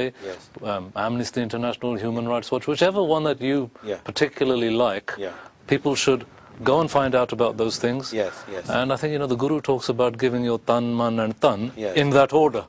Not just your money. You need to give your physical presence, your intellectual thought ultimately, and your money. Guru Granth Sahib da, slogan hai, haume te control ਕਰਨ ਦੀ ਲੋੜ ਹੈ ਸਿੱਖ ਕੌਮ ਦੇ ਵਿੱਚ ਬੜੀ ਹਉਮੈ ਤਾਕਤਵਰ ਹੈ ਬਿਲਕੁਲ ਜਿਹੜੀ ਗੁਰਬਾਣੀ ਦੇ ਖਿਲਾਫ ਹੈ ਆਪਣੀ ਲੀਡਰਸ਼ਿਪ ਆਪਣਾ ਫਾਇਦਾ ਆਪਣਾ ਪ੍ਰੋਜੈਕਸ਼ਨ ਹੈ ਜਿਹੜਾ ਇਹ ਨਹੀਂ ਦੇਖਣਾ ਕਿ ਇੱਕ ਬੜਾ ਵੱਡਾ ਉਦੇਸ਼ ਹੈ ਮਨੁੱਖਤਾ ਦੀ ਖਾਤਰ and that's the thing that feeds the Baba thing as well I always call one thing here ਜਦੋਂ ਅਸੀਂ ਜਿੰਨਾ ਗੁਰੂ ਗ੍ਰੰਥ ਸਾਹਿਬ ਦੇ ਜਿਹੜੇ ਕਨਸੈਪਸ਼ਨਲ ਥਾਟ ਆ ਉਹ ਤੋਂ ਦੂਰ ਜਾਵਾਂਗੇ, ਉਦੋਂ ਇਹ ਸਾਰੀਆਂ ਸਾਡੀਆਂ ਪ੍ਰੋਬਲਮ ਸਾਨੂੰ ਘੇਰ ਲੈਣਗੀਆਂ। ਅਸੀਂ ਸਿੱਖ ਤਾਂ ਹੈ ਸਾਰੇ ਕਿਉਂਕਿ ਅਸੀਂ ਗੁਰੂ ਗ੍ਰੰਥ ਸਾਹਿਬ ਨੂੰ ਮੰਨਣ ਵਾਲੇ ਲੋਕ ਹੈ।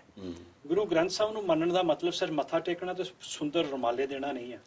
ਗੁਰੂ ਗ੍ਰੰਥ ਸਾਹਿਬ ਨੂੰ ਮੰਨਣ ਦਾ ਮਤਲਬ ਇਹ ਹੈ ਕਿ whatever the thought Guru Granth Sahib giving to us, we have to live the life accordingly. ਹੁਣ ਗੁਰੂ ਗ੍ਰੰਥ ਸਾਹਿਬ ਜਿਸ ਵੇਲੇ ਗੁਰੂ ਅਰਜਨ ਸਾਹਿਬ ਨੇ ਦਸਵੰਧ ਦੀ ਪ੍ਰਥਾ ਸ਼ੁਰੂ ਕੀਤੀ ਸੀ ਨਾ, ਵੀ ਹਰ ਸਿੱਖ ਆਪਣੀ 10 ਦੀ ਕਿਰਤ ਦਾ 10ਵਾਂ ਹਿੱਸਾ ਪੰਥਕ ਕਾਰਜਾਂ ਵਾਸਤੇ ਦੇਵੇ, ਗੁਰੂ ਘਰ ਦੇ ਵਾਸਤੇ ਦੇਵੇ ਤੇ ਚੰਗੇ ਕਾਰਜਾਂ ਵਾਸਤੇ ਦੇਵੇ। ਉਹ ਜਿਹੜਾ 10ਵਾਂ ਹਿੱਸਾ ਸਿਰਫ ਕਮਾਈ ਦਾ, ਪੈਸੇ ਦਾ ਨਹੀਂ, ਟਾਈਮ ਦਾ ਵੀ। ਜਦੋਂ ਅਸੀਂ ਉਹ ਗੱਲ ਕਰਦੇ, ਸਾਡੇ ਸਾਨੂੰ ਜਿਹੜੀ ਗੁਰੂ ਸਾਹਿਬਾਂ ਨੇ ਸਿੱਖਿਆ ਦਿੱਤੀ ਆ ਉਹ ਇਹ ਹੈ ਭਈ ਜਿਹੜੀ ਤੁਸੀਂ ਹਉਮੈ ਦੀ ਗੱਲ ਕਰਦੇ ਹੋ, ਹਉਮੈ ਨਾਵੇਂ ਨਾਲ ਵਿਰੋਧ ਹੈ, ਦੋਏ ਨਾ ਬਸੇ ਇੱਕ ਥਾਂ। ਹਉਮੈ ਦਾ ਤੇ ਧਾਰਮਿਕਤਾ ਦਾ ਆਪਸ ਦੇ ਵਿੱਚ ਕੋਈ ਮੇਲ ਨਹੀਂ ਹੋ ਸਕਦਾ, ਕੋਈ ਮੇਲ ਨਹੀਂ। ਧਾਰਮਿਕਤਾ ਦੀ ਗੱਲ ਗੁਰੂ ਗ੍ਰੰਥ ਸਾਹਿਬ ਕਰਦਾ, ਸਪਿਰਿਚੁਅਲਿਟੀ ਦੀ। ਅਵਤਾਰ ਸਿੰਘ ਅੱਜ ਜਿੰਨੀ ਵੀ ਲੀਡਰਸ਼ਿਪ ਦੀ ਖਿੱਚ ਆ ਜਾਂ ਭੁੱਖ ਆ, ਉਹ ਹਉਮੈ ਦੀ ਗੱਲ ਆ। ਸਾਰੀ ਹਉਮੈ ਦੀ ਗੱਲ ਹੈ। ਡਾਕਟਰ ਸਾਹਿਬ ਨੇ ਬੜਾ ਨਾ ਉਹਦੀ ਪਲਸ ਨਬਜ਼ ਜਿਹੜੀ ਸੀ ਨਾ, ਉਹਦੀ ਦੁੱਖ ਦੀ ਰਾਗ ਜਿਹੜੀ ਸੀ ਉਹ ਤੇ ਹੱਥ ਰੱਖਿਆ ਬੜੀ ਇੱਕ ਸੈਂਟੈਂਸ ਦੇ ਵਿੱਚ ਹੀ। ਭਈ ਅਸੀਂ ਗੱਲ ਕਰਦੇ ਹਾਂ ਸਿੱਖ ਲੀਡਰਸ਼ਿਪ ਦੀ, ਸਿੱਖਾਂ ਨੂੰ ਲੀਡ ਕਰਨ ਦੀ। ਅਸੀਂ ਗੱਲ ਕਰਦੇ ਹਾਂ ਗੁਰੂ ਗ੍ਰੰਥ ਸਾਹਿਬ ਨੂੰ ਮੱਥਾ ਟੇਕਣ ਵਾਲੇ ਲੋਕਾਂ ਦੀ ਅਗਵਾਈ ਕਰਨ ਦੀ। ਤੇ ਆਪ ਅਸੀਂ ਉਹ ਜਿਹੜੀ ਗੁਰੂ ਗ੍ਰੰਥ ਸਾਹਿਬ ਦਾ ਥਾਟ ਹੈ, ਬੇਸਿਕ ਥਾਟ ਜਿਹੜਾ ਬਿਲਕੁਲ ਬੇਸਿਕ ਥਾਟ, ਗੁਰੂ ਗ੍ਰੰਥ ਸਾਹਿਬ ਆਪਣੇ ਗੁਆਂਢੀ ਦੇ ਜਿਹੜੇ ਰਾਈਟਸ ਹੈ ਉਹਦੀ ਰਾਖੀ ਕਰਨ ਦੀ ਗੱਲ ਪਹਿਲਾਂ ਕਰਦਾ ਹੈ। ਬਿਲਕੁਲ ਬਿਲਕੁਲ ਬਿਲਕੁਲ। ਬਾਬਰ ਨੇ ਜਿਸ ਵੇਲੇ ਲਾਹੌਰ ਨੂੰ ਅੱਗ ਲਾਈ ਤੇ ਸਿੱਖ ਇਤਿਹਾਸ ਦਾ ਪਹਿਲਾ ਸ਼ਹੀਦ ਭਾਈ ਤਾਰਾ ਹੈ। ਬਾਬਰ ਨੇ ਅੱਗ ਲਾਈ ਤੇ ਤਾਰਾ ਆਪਣੇ ਘਰੋਂ ਟੱਕ ਲਿਆ ਬਾਲਟੀ ਜਾਂ ਜੋ ਵੀ ਉਹਨੂੰ ਭਾਂਡਾ ਲੱਭਾ, ਪਾਣੀ ਪਾਉਣਾ ਸ਼ੁਰੂ ਕਰਤਾ। ਸਿਪਾਹੀ ਉਹਨੂੰ ਪੁੱਛਦੇ ਤੂੰ ਅੱਗ ਕਿਉਂ ਬੁਝਾ ਰਿਹਾ? ਤੇ ਬਾਬਰ ਨੇ ਲਾਈ ਹੈ। ਉਹ ਕਹਿੰਦਾ ਮੈਨੂੰ ਗੁਰੂ ਨਾਨਕ ਨੇ ਕਿਹਾ ਮੇਰਾ ਗੁਆਂਢੀ ਦਾ ਘਰ ਸੜਦਾ ਹੋਵੇ ਨਾ ਤੇ ਮੈਂ ਉਹਨੂੰ ਅੱਗ ਬੁਝਾਉਣੀ। ਉਹ ਕਹਿੰਦਾ ਅਸੀਂ ਅੱਗ ਲਾਉਣ ਵਾਲੇ ਹਜ਼ਾਰਾਂ ਬੰਦੇ ਆ, ਤੂੰ ਕੱਲਾ ਤੂੰ ਕਿੰਨੀ ਕੁ ਅੱਗ ਬੁਝਾ ਲੇਗਾ? ਉਹ ਕਹਿੰਦਾ ਮੈਂ ਅੱਗ ਬੁਝੇ ਜਾਂ ਨਾ ਬੁਝੇ ਇਹ ਮੇਰਾ ਮਸਲਾ ਨਹੀਂ, ਮੇਰਾ ਮਸਲਾ ਹੈ ਕਿ ਗੁਰੂ ਨਾਨਕ ਨੇ ਕਿਹਾ ਗੁਆਂਢੀ ਦਾ ਘਰ ਸੜਦਾ ਹੈ, ਤੂੰ ਉਹਦੀ ਅੱਗ ਬੁਝਾਉਣੀ। ਗੁਰੂ ਤੇਗ ਬਹਾਦਰ ਜਿਹਨੇ ਵੀ ਇਹੀ ਮਿਸਾਲ ਭਾਈ ਤਾਰਾ ਲਾਹੌਰ ਦੇ ਵਿੱਚ ਸਭ ਤੋਂ ਪਹਿਲਾਂ ਸ਼ਹੀਦ ਸਿੱਖ ਇਤਿਹਾਸ ਦੇ ਵਿੱਚ ਹੋਇਆ, ਜਿਹੜਾ ਆਪਣੇ ਗੁਆਂਢੀ ਦਾ ਤਕਲੀਫ ਨੂੰ ਖਤਮ ਕਰਨ ਵਾਸਤੇ। ਔਰ ਇਹ ਅਗਵਾਈ ਹੈ ਸਾਡੇ। ਔਰ ਮੈਂ ਇਹ ਪੁਆਇੰਟ ਨੂੰ ਮੈਂ ਰੱਖਾਂ ਕਿਉਂਕਿ 5 ਸਾਲ ਦੀ ਗੱਲ ਇੱਥੇ ਲੰਡਨ ਦੇ ਵਿੱਚ ਉਦੋਂ BNP ਦਾ ਬੜਾ ਜ਼ੋਰ ਸੀ ਔਰ ਉੱਥੇ ਉਹਨਾਂ ਨੇ ਜਿਹੜੇ ਐਂਟੀ ਨਾਜ਼ੀ ਲੀਗ ਨੇ ਉੱਥੇ ਇੱਕ ਰੱਖਿਆ ਸੀ ਪ੍ਰੋਟੈਸਟ ਮਾਰਚ। ਅਸੀਂ ਸਾਰੀ ਫੈਮਿਲੀ ਗਈ ਸੀ। ਮੈਂ ਸੋਚਿਆ ਵੀ ਇੱਕ ਸਿੱਖ ਦਾ ਫਰਜ਼ ਆ ਇੱਕ ਰੇਸਿਜ਼ਮ ਫੈਸ਼ਿਸਟ ਪਾਰਟੀ ਦੇ ਖਿਲਾਫ ਹੋਤੇ। ਔਰ ਅਸੀਂ ਗਏ ਬੜੇ ਖੁਸ਼ੀ, ਔਰ ਮੈਨੂੰ ਬੜਾ ਅਫਸੋਸ ਹੋਇਆ ਵੀ ਮੈਨੂੰ ਕੋਈ ਸਿੱਖ ਪੱਗ ਵਾਲਾ ਦਿਸੇ ਨਾ। ਤਾਂ ਮੇਰੇ ਮਨ 'ਚ ਗੱਲ ਆਈ ਸੀ ਅਸੀਂ ਹਰ ਸਾਲ ਜਲੂਸ ਕੱਢਦੇ ਵੀ ਸਾਡੀ ਹੈਲਪ ਕਰੋ, ਸਾਡੀ ਹੈਲਪ ਕਰੋ, ਪਰ ਜਦੋਂ ਇਹ ਗੱਲ ਹੈਗੀ ਆ ਅਸੀਂ ਕਦੇ ਪਹੁੰਚਦੇ ਨਹੀਂ ਹੈਗੇ। ਬਿਲਕੁਲ ਥੋੜੀ ਜਿਹੀ ਗੱਲ ਹੈ। ਜਦੋਂ ਇਰਾਕ ਵਾਰ ਦੇ ਖਿਲਾਫ ਇੱਥੇ ਹੋ ਰਿਹਾ ਸੀ ਡੈਮੋਨਸਟ੍ਰੇਸ਼ਨ ਤੇ ਮੈਂ ਬੜੇ ਸਾਲਾਂ ਤੋਂ ਪੱਗ ਨਹੀਂ ਬੰਨ ਰਿਹਾ। ਉਸ ਦਿਨ ਮੈਂ ਪੱਗ ਬੰਨ ਕੇ ਗਿਆ। ਮੈਂ ਕਿਹਾ ਸਿੱਖਾਂ ਨੇ ਇਸ ਰੈਲੀ 'ਚ ਪਾਰਟੀਸਪੇਟ ਨਹੀਂ ਕਰਨਾ, 2-4 ਹੀ ਦੇਖਣ ਨੂੰ ਮਿਲਣ ਉਹ ਵੀ ਚੰਗਾ। ਮੇਰੇ ਇੱਕ ਹੋਰ ਦੋਸਤ ਨੇ ਮਿੱਤਰ ਅਮਰਜੀਤ ਚੰਦਰ, ਉਹ ਵੀ ਪੱਗ ਬੰਨ ਕੇ ਆਏ ਉੱਥੇ ਇਸੇ ਆਈਡੀਆਜ਼ ਨਾਲ। ਪਰ ਖੁਸ਼ੀ ਦੀ ਗੱਲ ਸੀ ਕਿ ਕੋਈ ਇੱਕ ਟਰੱਕ ਇੱਕ ਬੱਸ ਗਈ ਸੀ। So that is we need to participate in this world movement. Leadership ਦੀ ਗੱਲ ਕਰਦਾ ਨਾ ਹਉਮੈ ਨੂੰ ਖਤਮ ਕਰਨ ਦੀ, ਮੈਂ ਇਹ ਮਹਿਸੂਸ ਕਰਦਾ ਕਿ ਸਿੱਖਾਂ ਦੀ ਜਿਹੜੀ ਲੀਡਰਸ਼ਿਪ ਹੈ ਉਹ ਹਮੇਸ਼ਾ ਹੀ ਅਨਮੈਚੁਰ ਹੀ ਰਹੀ। ਬਹੁਤ ਹੀ ਮੈਚੁਰ ਲੀਡਰਸ਼ਿਪ ਨਹੀਂ ਆਈ। ਉਹਨੂੰ ਜਾਂ ਤਾਂ ਐਵੇਂ ਕਹਿ ਲਈਏ ਕਿ ਜਿਹੜੀ ਐਸਟੈਬਲਿਸ਼ਡ ਸਿਸਟਮ ਜਿਹਾ ਸੀਗਾ ਨਾ, ਉਹਨੇ ਕਿਸੇ ਸਿਆਣੇ ਬੰਦੇ ਨੂੰ ਅੱਗੇ ਆਉਣ ਹੀ ਨਹੀਂ ਦਿੱਤਾ। ਕਪੂਰ ਸਿੰਘ ਦੀ ਗੱਲ ਕਰਦੇ ਆ, ਸਾਚੀ ਸਾਖੀ ਦੀ ਗੱਲ ਕੀਤੀ ਡਾਕਟਰ ਸਾਹਿਬ ਨੇ, ਪ੍ਰਿੰਸੀਪਲ ਗੁਰਮੁਖ ਸਿੰਘ ਹੋਰਾਂ ਨੇ। ਹੁਣ ਕਪੂਰ ਸਿੰਘ ਪੜ੍ਹਿਆ ਲਿਖਿਆ ਬੰਦਾ ਸੀਗਾ ਤੇ ਉਹ ਸਾਰੀ ਉਮਰ ਇਕੱਲਾ ਹੀ ਰਿਹਾ ਤੇ ਇਕੱਲਾ ਹੀ ਮਰਿਆ। ਉਹ ਕੋਈ ਆਪਣਾ ਨਾ ਗਰੁੱਪ ਬਣਾ ਸਕਿਆ ਉਹ ਔਰ ਨਾ ਹੀ ਉਹਨੂੰ ਕਿਸੇ ਨੇ ਅਡਾਪਟ ਕੀਤਾ। ਜਿਹੜਾ ਸਕਾਲਰ ਹੈ ਨਾ ਇਹ ਹਮੇਸ਼ਾ ਇਦਾਂ ਹੀ ਰਿਹਾ।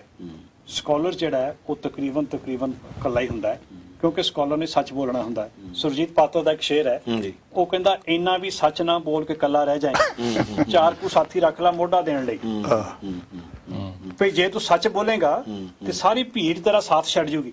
ਇੰਨਾ ਵੀ ਸੱਚ ਨਾ ਬੋਲ ਕੇ ਇਕੱਲਾ ਰਹਿ ਜਾਏ, 4 ਕੁ ਸਾਥੀ ਰੱਖ ਲੈ ਮੋਢਾ ਦੇਣ ਲਈ। ਪਰ ਗੁਰੂ ਨਾਨਕ ਨੇ ਇਸ ਤੋਂ ਅਗਲੀ ਗੱਲ ਕੀਤੀ। ਗੁਰੂ ਨਾਨਕ ਕਹਿੰਦਾ ਮੈਨੂੰ ਕੋਈ ਮੋਢਾ ਦੇਣ ਵਾਸਤੇ ਬਚੇ ਜਾਂ ਨਾ ਬਚੇ, ਮੇਰੀ ਜਿਹੜੀ ਡੈਡ ਬੋਡੀ ਹੈ ਉਹ ਸ਼ਮਸ਼ਾਨ ਘਾਟ ਤੱਕ ਪਹੁੰਚੇ ਜਾਂ ਕੁੱਤੇ ਖਾ ਜਾਣ, ਪਰ ਮੈਂ ਸੱਚ ਸੁਣਾਈ ਸੀ, ਸੱਚ ਕੀ ਬੇਲਾ। ਮੈਂ ਤਾਂ ਸੱਚ ਦੀ ਆਵਾਜ਼ ਜਿਹੜੀ ਹੈ, ਜਦੋਂ ਗੱਲ ਬਾਬਰ ਪਾਣੀ ਦੀ ਕਰਦੇ ਆ ਸੀ, ਖੁਰਾਸਾਨ ਖਸਮਾਨਾ ਕੀਆ ਹਿੰਦੁਸਤਾਨ ਡਰਾਇਆ, ਆਪੇ ਦੋਸ਼ ਨਾ ਦੇਈ ਕਰਤਾ ਜਮ ਕਰ ਮੁਗਲ ਚੜਾਇਆ। ਜੇ ਸਕਤਾ ਸਕਤੇ ਕੋ ਮਾਰੇ ਤਾਂ ਮਨ ਰੋਸ ਨਾ ਹੋਈ, ਸਕਤਾ ਸ਼ੀ ਮਾਰੇ ਪੇ ਬੱਗੇ ਖਸਮੇ ਸਭ ਪੁਰਸਾਈ।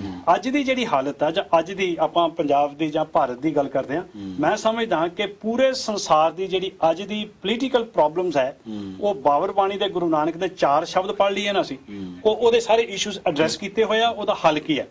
ਹਾਂਜੀ, ਜਦੋਂ ਕਹਿੰਦਾ ਨਾ ਵੀ ਕਾਇਆ ਕੱਪੜ ਟੁਕ ਟੁਕ ਹੋਸੀ ਹਿੰਦੁਸਤਾਨ ਸਮਾਲ ਸੀ ਬੋਲਾ, ਜਦੋਂ ਇਹਨਾਂ ਦੇ ਸਰੀਰ ਦੇ ਟੋਟੇ ਹੋਣਗੇ ਨਾ ਉਦੋਂ ਇਹਨਾਂ ਨੂੰ ਚੇਤਾ ਆਊਗਾ ਕਿ ਨਾਨਕ ਨੇ ਐਮਨਾਬਾਦ ਦੇ ਵਿੱਚ ਆਹ ਸ਼ਬਦ ਬੋਲੇ ਸੀ। ਹੁਣ ਅਸੀਂ ਉਸ ਸਾਰੇ ਗਿਆਨ ਦੇ ਵਾਰਿਸ ਹਾਂ ਐਜ ਸਿੱਖ, ਮੱਥਾ ਗੁਰੂ ਗ੍ਰੰਥ ਸਾਹਿਬ ਨੂੰ ਮੱਥਾ ਟੇਕਣ ਵਾਲੇ, ਗੁਰੂ ਨਾਨਕ ਦੇ ਉਸ ਗਿਆਨ ਦੇ ਉਸ ਨੌਲੇਜ ਦੇ ਵਾਰਿਸ ਹਾਂ। ਉਸ ਦੇ ਬਾਵਜੂਦ ਵੀ ਜੇ ਸਾਡੀਆਂ ਪ੍ਰੋਬਲਮਸ ਬਣੀਆਂ ਹੋਈਆਂ ਤੇ ਸਾਨੂੰ ਇਹ ਜਿਹੜਾ ਸੈਲਫ ਐਨਾਲਿਸਿਸ ਹੈ ਨਾ ਬਿਲਕੁਲ ਉਹ ਕਰਨ ਦੀ ਲੋੜ ਹੈ ਭਈ ਸਾਡੀਆਂ ਕਮਜ਼ੋਰੀਆਂ ਕਿੱਥੇ ਕਿੱਥੇ ਆ। ਮੇਰਾ ਪੱਕਾ ਵਿਸ਼ਵਾਸ ਹੈ ਇੱਕ ਧਰਮ ਦਾ ਵਿਦਿਆਰਥੀ ਹੋਣ ਦੇ ਤੌਰ ਤੇ, ਜਦੋਂ ਸਿੱਖ ਦਾ ਵਿਸ਼ਵਾਸ ਗੁਰੂ ਗ੍ਰੰਥ ਸਾਹਿਬ ਦੇ ਥਾਟ ਤੋਂ ਟੁੱਟ ਜਾਂਦਾ ਹੈ ਫਿਰ ਉਹਨੂੰ ਪਰਮੇਸ਼ਰ ਤੇ ਭੁੱਲਿਆ ਵਿਆਪਨ ਸਭੇ ਰੋਗ। We're moving into the last minute and a half or so. We're going to then move into the London Live studio to talk to Dr. Gurnaam Singh Jagveer. If I could just sum up by saying I hope people who watched this program and listened to it found it useful. I certainly learned things. What can we do? Practical things. Let's read some books. There is a lot of knowledge around. Perhaps we should do something more meaningful. I'm not denigrating the people who go on marches, but as well as marching, let's educate ourselves. Let's find new forums. Look, can I just say on that one thing that we are doing on the 17th of June next week at the Oxford Union, University of Oxford, Sunday, we are holding a Sarbat Khalsa event, which is going to be to reevaluate and discuss the concept of reviving the Sarbat Khalsa in the modern day concept. That's at the Oxford Union. If you go onto the web, you just Google Reviving Sarbat Khalsa Oxford and you'll find the link, and you can still apply to go there. It's free of charge. From 10 till 4 at the Oxford Union on the 17th, next Sunday. We've got some very good speakers there, and hopefully we'll be able to raise the level of kind of intellectual debate, and you know, let's move forward. It's a positive thought. It's a very historic movement. You know, when we talk about the books, Michael, Kenny Chona, ਅਸੀਂ ਨਾ ਬਹੁਤ ਸਾਰੀਆਂ 30 seconds left. Okay, ਬਹੁਤ ਸਾਰੀਆਂ books ਅਸੀਂ ਲਾਰੂ ਸ਼ਰਧਾਵਾਨ ਆਪਣੇ thought ਤੋਂ ਸਾਨੂੰ ਬੈਲੈਂਸਡ ਥਾਟ ਕਰਨ ਦੀ ਲੋੜ ਹੈ। ਜਿਹੜਾ ਬੈਲੈਂਸ ਹੈ ਨਾ ਉਹਨੂੰ ਪੜ੍ਹਨ ਦੀ ਲੋੜ ਹੈ। ਜਿਹੜੀ ਬੈਲੈਂਸ ਗੱਲ ਹੈਗੀ ਦੋਹਾਂ ਪਾਸਿਆਂ ਦੀ ਗੱਲ ਹੈ। ਓਪਨ ਮਾਈਂਡ ਦੂਜੇ ਲੋਕ ਤਾਂ ਹੀ ਬਣਨਗੇ ਜੋ ਇੰਟੈਲੈਕਚੁਅਲ ਰਿਗਰ ਹੋਏਗਾ। I think part of that is you've got to put on a positive focus. That's not saying you don't recognize the evil things that happen, but it can't be all negative. That's right. So I hope everybody enjoyed that episode of the Sikh Think Tank. There'll be more to come. Please have a check on the web for reviving the Sarbat Khalsa. And with those words, I'd like to thank our guests, Dr. Preetam Singh, Avtar Singh Missionary, and our regular presenter, Dr. Gurnaam Singh. And with that, we'll wish you all thank you very much. We'd like to thank Jeet as well. Mr. Banks. Thank you very much. Very अच्छे ढंग दे नाल इन्हां ने सारी जेहड़ी discussion I think certainly Jeremy Paxman in the making. No, not yet. Okay. Waheguru Ji Ka Khalsa. Political autonomy. Yes. Which is a political issue, and a lot of the demands in Anandpur Sahib were around the Punjab. It wasn't around Sikhs. It was for Punjab. Yes. River waters, Punjabi speaking areas, etc. That's right. But then there is the religious dimension. Yes. And what you seem to be saying is that Indira Gandhi played the religion card. Yes. In order to achieve some political ends. Absolutely. But there is a history, and you know, hopefully this evening we will be exploring. I think Avtar Singh probably can say more than me, but you know, 1877 is an important moment as well, and you know, the actions of Swami Dayanand. As well. Actually, it goes even before that, when Dr. Barnes mentioned that when Guru Nanak refused to wear the Janeu, the Pandit says that's it. Okay. All the way in 1699, when the Khalsa was initiated, these high caste Brahmins and others came to Guru Gobind Singh Ji. We are ready to take the Amrit, but we don't want to sit with these low caste people. We want different Amrit. But that was refused because that was beating all this object. And that lobby, when you look into it, that's why Guru Sahib said, Jabe Gam Pipran ki reet, main na karu inki prati. That means we have to stay clear from that. You mentioned this Babar Bani, you mentioned the other things. I think the root cause is, if we say 1977, when the Sadhu Dayanand was there in Punjab. 1877. 1877, and Sadhu Dayanand was using the Sikh platform. Because they don't believe in the idolism, they believe in one God, they believe in the Vedas, and the Sikh provide the platform for them. But on other hand, when they have these roots in Punjab, then he starts speaking against Guru Nanak and Guru Nanak's thought. And then the debate with Jani Det Singh and everything there. Even before that, when you look at the challenges, in 1853, just 4 years after the completely Punjab was under the British rule, in Punjab, there was a 375 Christianity conversion centers was established. 375 in 4 years, 5 years. At the same period, the Hindu Arya Samaj was doing very hard to convert the Sikhs. As per the census, on the Sikh Raj, the Sikhs numbers was about 1 crore. Right? In 1861, there was only 18.5 lakhs, 1.85 million left, because everybody was converted to the other.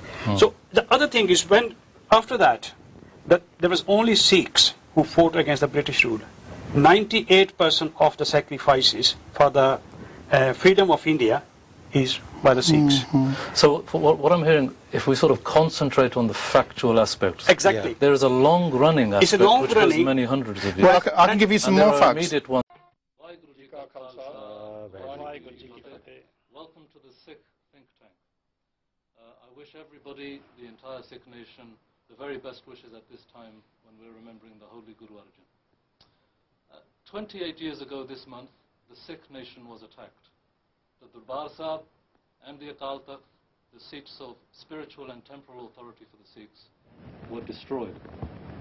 Several other Gurdwaras in Punjab were attacked simultaneously. Despite the news blackout, reports quickly emerged of thousands of deaths, army brutalities, women dishonored, beatings, and summary incarcerations. Sikhs around the world were outraged.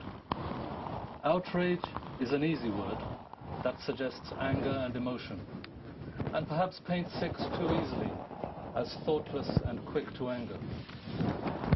Perhaps the simple word is hurt. Sikhs worldwide were hurt, deeply hurt, literally as if a knife had been struck into the heart. But hurt leads to consequences. The 10th master observed, "Jabe baan lagyo, tabe ros jagyo." When the pierce of the arrow is felt, then the feeling of injustice awakens. Subsequently, an Indian Prime Minister was assassinated, followed by yet more thousands of Sikhs losing their lives in Delhi and elsewhere. Butchered at the hands of mobs. Mobs that were not random and aimless, but mobs that were organized and armed and directed to specific places. 28 years later, the Sikh nation awaits a single meaningful prosecution for these atrocities. An armed struggle ensued in the land of the 5 rivers. In those places where the holy gurus had pulled the downtrodden masses out of the filth of superstition and freed them from slavery of thought and slavery of conscience. In those same places, the boot and the gun and the implements of torture snuffed out an entire generation of Sikh youth. In the land where Sikh guerrilla fighters had rescued Hindu girls from the clutches of Nadir Shah in the 18th century, in that same land Sikh girls bore unspeakable torments, and no one came to save them. For many, that was all a time of horror that they wished to forget. For some, it was a necessary crackdown to stop militants, or the separatists, or simply criminals. For many others, it is a sore that festers and hurts, that occasionally briefly scabs over, but frequently bleeds again. Today, we wish to explore this period that many call the Third Sikh Holocaust, or Kalukara. What led to these events? How did this come to pass? Do its roots lie in 1978 or 1947, or the loss of the Sikh Raj, or does it go in fact all the way back to the child Nanak refusing the Pandit's Janeu? What role did economics play, and what of human rights? And how do Sikhs reconcile their faith in the Almighty One with the horrors they bore? Joining us today to help us through these choppy waters are Dr. Gurnaam Singh, Principal Lecturer in Social Work at the University of Coventry and a Sikh Channel stalwart. Vaheguru Ji Ka Khalsa, Vaheguru Ji Ki Fateh. And next to Dr. Gurnaam Singh is Mr. Avtar Singh Missionary, an internationally renowned Sikh historian. And next to him is Dr. Preetam Singh of Oxford Brookes University, who has written and reviewed numerous publications on this period of Sikh history. I'm acutely aware that we have a dearth of females on the panel, but we will have calls during the show, including, I'm hoping, from the Sisters of the Panth. So I wonder if I could start with Dr. Preetam Singh, and if we could perhaps look at the factual angle and understand what were the facts. Facts regarding the Operation Blue Star? Leading to 1984, yes. Yeah, well, I mean, I think that 1984 in one sense is rooted in the rise of Sikh identity, and you mentioned about Guru Nanak. But I think we should not overplay that, because that will be an essentialist argument to say that it was inevitable, because then that doesn't explain why it happened in 1984. And in order to understand it happened in 1984, one does need to understand the political economy of development in India and Punjab, which led to this confrontation. I have discussed in greater depth in my 2 books, but very briefly I would think that it is rooted in the extreme centralization of economic and political power which has taken place in the Indian state, where states have been reduced to a very small, marginal role. And Anandpur Sahib resolution, which emerged in the 1970s, was an articulation of that regional aspirations. And all the demands around the Anandpur Sahib resolution, whether it's on having Punjab its own state capital, share in river waters. But I think these are significant. 1920s, when there was the Gurdwara Lair movement, so that, and the Mahants who were controlling Gurdwaras, that the Arya Samajis were supporting the Mahants. Yes. They were saying that they should remain in power. They were supporting it. So the establishment of SGPC itself is a reaction, to some extent, a struggle against that was organizing the Sikhs on the one platform, the SGPC and the Shromani Akali Dal. And what I'm trying to say, the Sikhs fought against the British rule, and the Congress, at one stage, 1931, the All India Congress Party passed a resolution that All India Congress Party president have to be the president of Shromani Akali Dal. That's why Baba Khadak Singh was the president of Shromani Akali Dal and All India Congress Party, both, because the Sikhs was doing that much. And these Congress leaders made these promises to the Sikhs. We can't see any harm to set up a area in the North India where they can enjoy the freedom, the Sikhs. But straight after 1947, when we were freedom, was there, and the Jawaharlal Nehru said, that time is gone. वो वक्त और था। पर बानी जी ने लिखा कोई किसी को राज ना दे है जो लहे सो निज बाल से लहे। It's a truism. Politicians will always promise you something. But politicians always promise you. So we always fall for their promises. We've been told in the Ratnamas. But at the same time, I think that on the partition issue, I mean, there are many Punjabi scholars who think that the Sikhs abandoned their goal. If you look at the material facts, Sikhs were just about 13% of the total population of Punjab. That's right. They could, and they accept to tahsil. They were not in majority in any other place. There could not have been any possibility of carving a state where the Sikhs will be in a majority. Demographically, it was impossible. The British were not very hostile to the Sikhs. British did see that, when India is going to be partitioned, if it's not partitioned, there will be Hindu domination. And part of the reason they allowed the creation of Pakistan, they were sympathetic, is because they sympathized with this view that they'll be dominated, and this is one way of dealing. They also looked at the Sikh demands, but there was no territorial area where you could say that this is an area which can be with a Sikh majority and it can be given. So that was a material compulsion, and I think that it was a moment of great choice between the Sikh leadership. What do?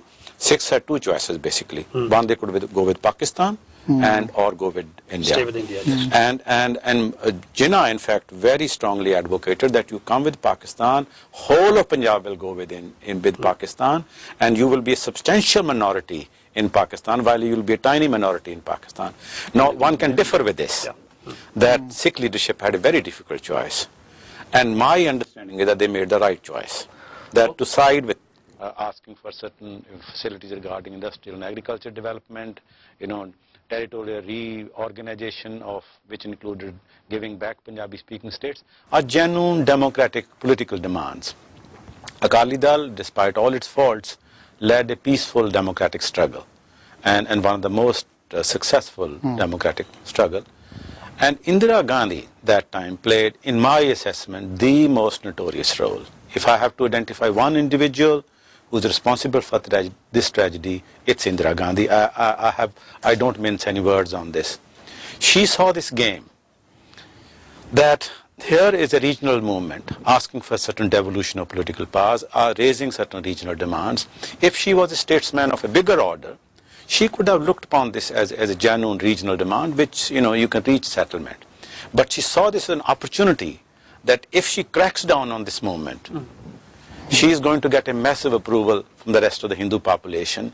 And because anti-Sikh sentiments had been raised, especially in North India, and she saw that BJP is going to be her rival, if she reaches an peaceful settlement with Akalis, she will be seen as a weak woman, as a weak political leader. Would you say then, because you brought Indira Gandhi into the equation very early on in our discussion, then 1975 is a crucial period then? Well, in one sense you're very right, because the emergency of 1975 is a continuation of this process of centralization. So she refused to reach a peaceful settlement. I mean, Harkishan Singh Surjit, the CPM leader, no friend of Akalis, he had written that 3 times there was almost complete agreement. Her own ministers had agreed with the Akali Misris. Last minute she would not agree, because she found that at that moment, if she cracks down sharply, she will be seen as a savior. She will be seen as a Durga Mata. In 1971, she had dismembered Pakistan, created Bangladesh, though I'm in favor of the creation of Bangladesh, and she won the election. She wanted to repeat that performance, that now crack very hard on the Sikhs, who are only 2% of the population, please the rest of the Hindu population, especially in North India, where anti-Sikh sentiments. I mean, in that sense, you're saying that it's just cynical electoral politics. Well, I would say that's one element, and that's very crucial element in that particular moment in history. Of course, there is a history behind that. There is a history of Hindu-Sikh tension, Hindu-Sikh relation, which are very complex. I would not put it simply as a confrontation. The relationship between the Hindus and the Sikhs and the Sikhs and Muslims is a much more complex phenomena.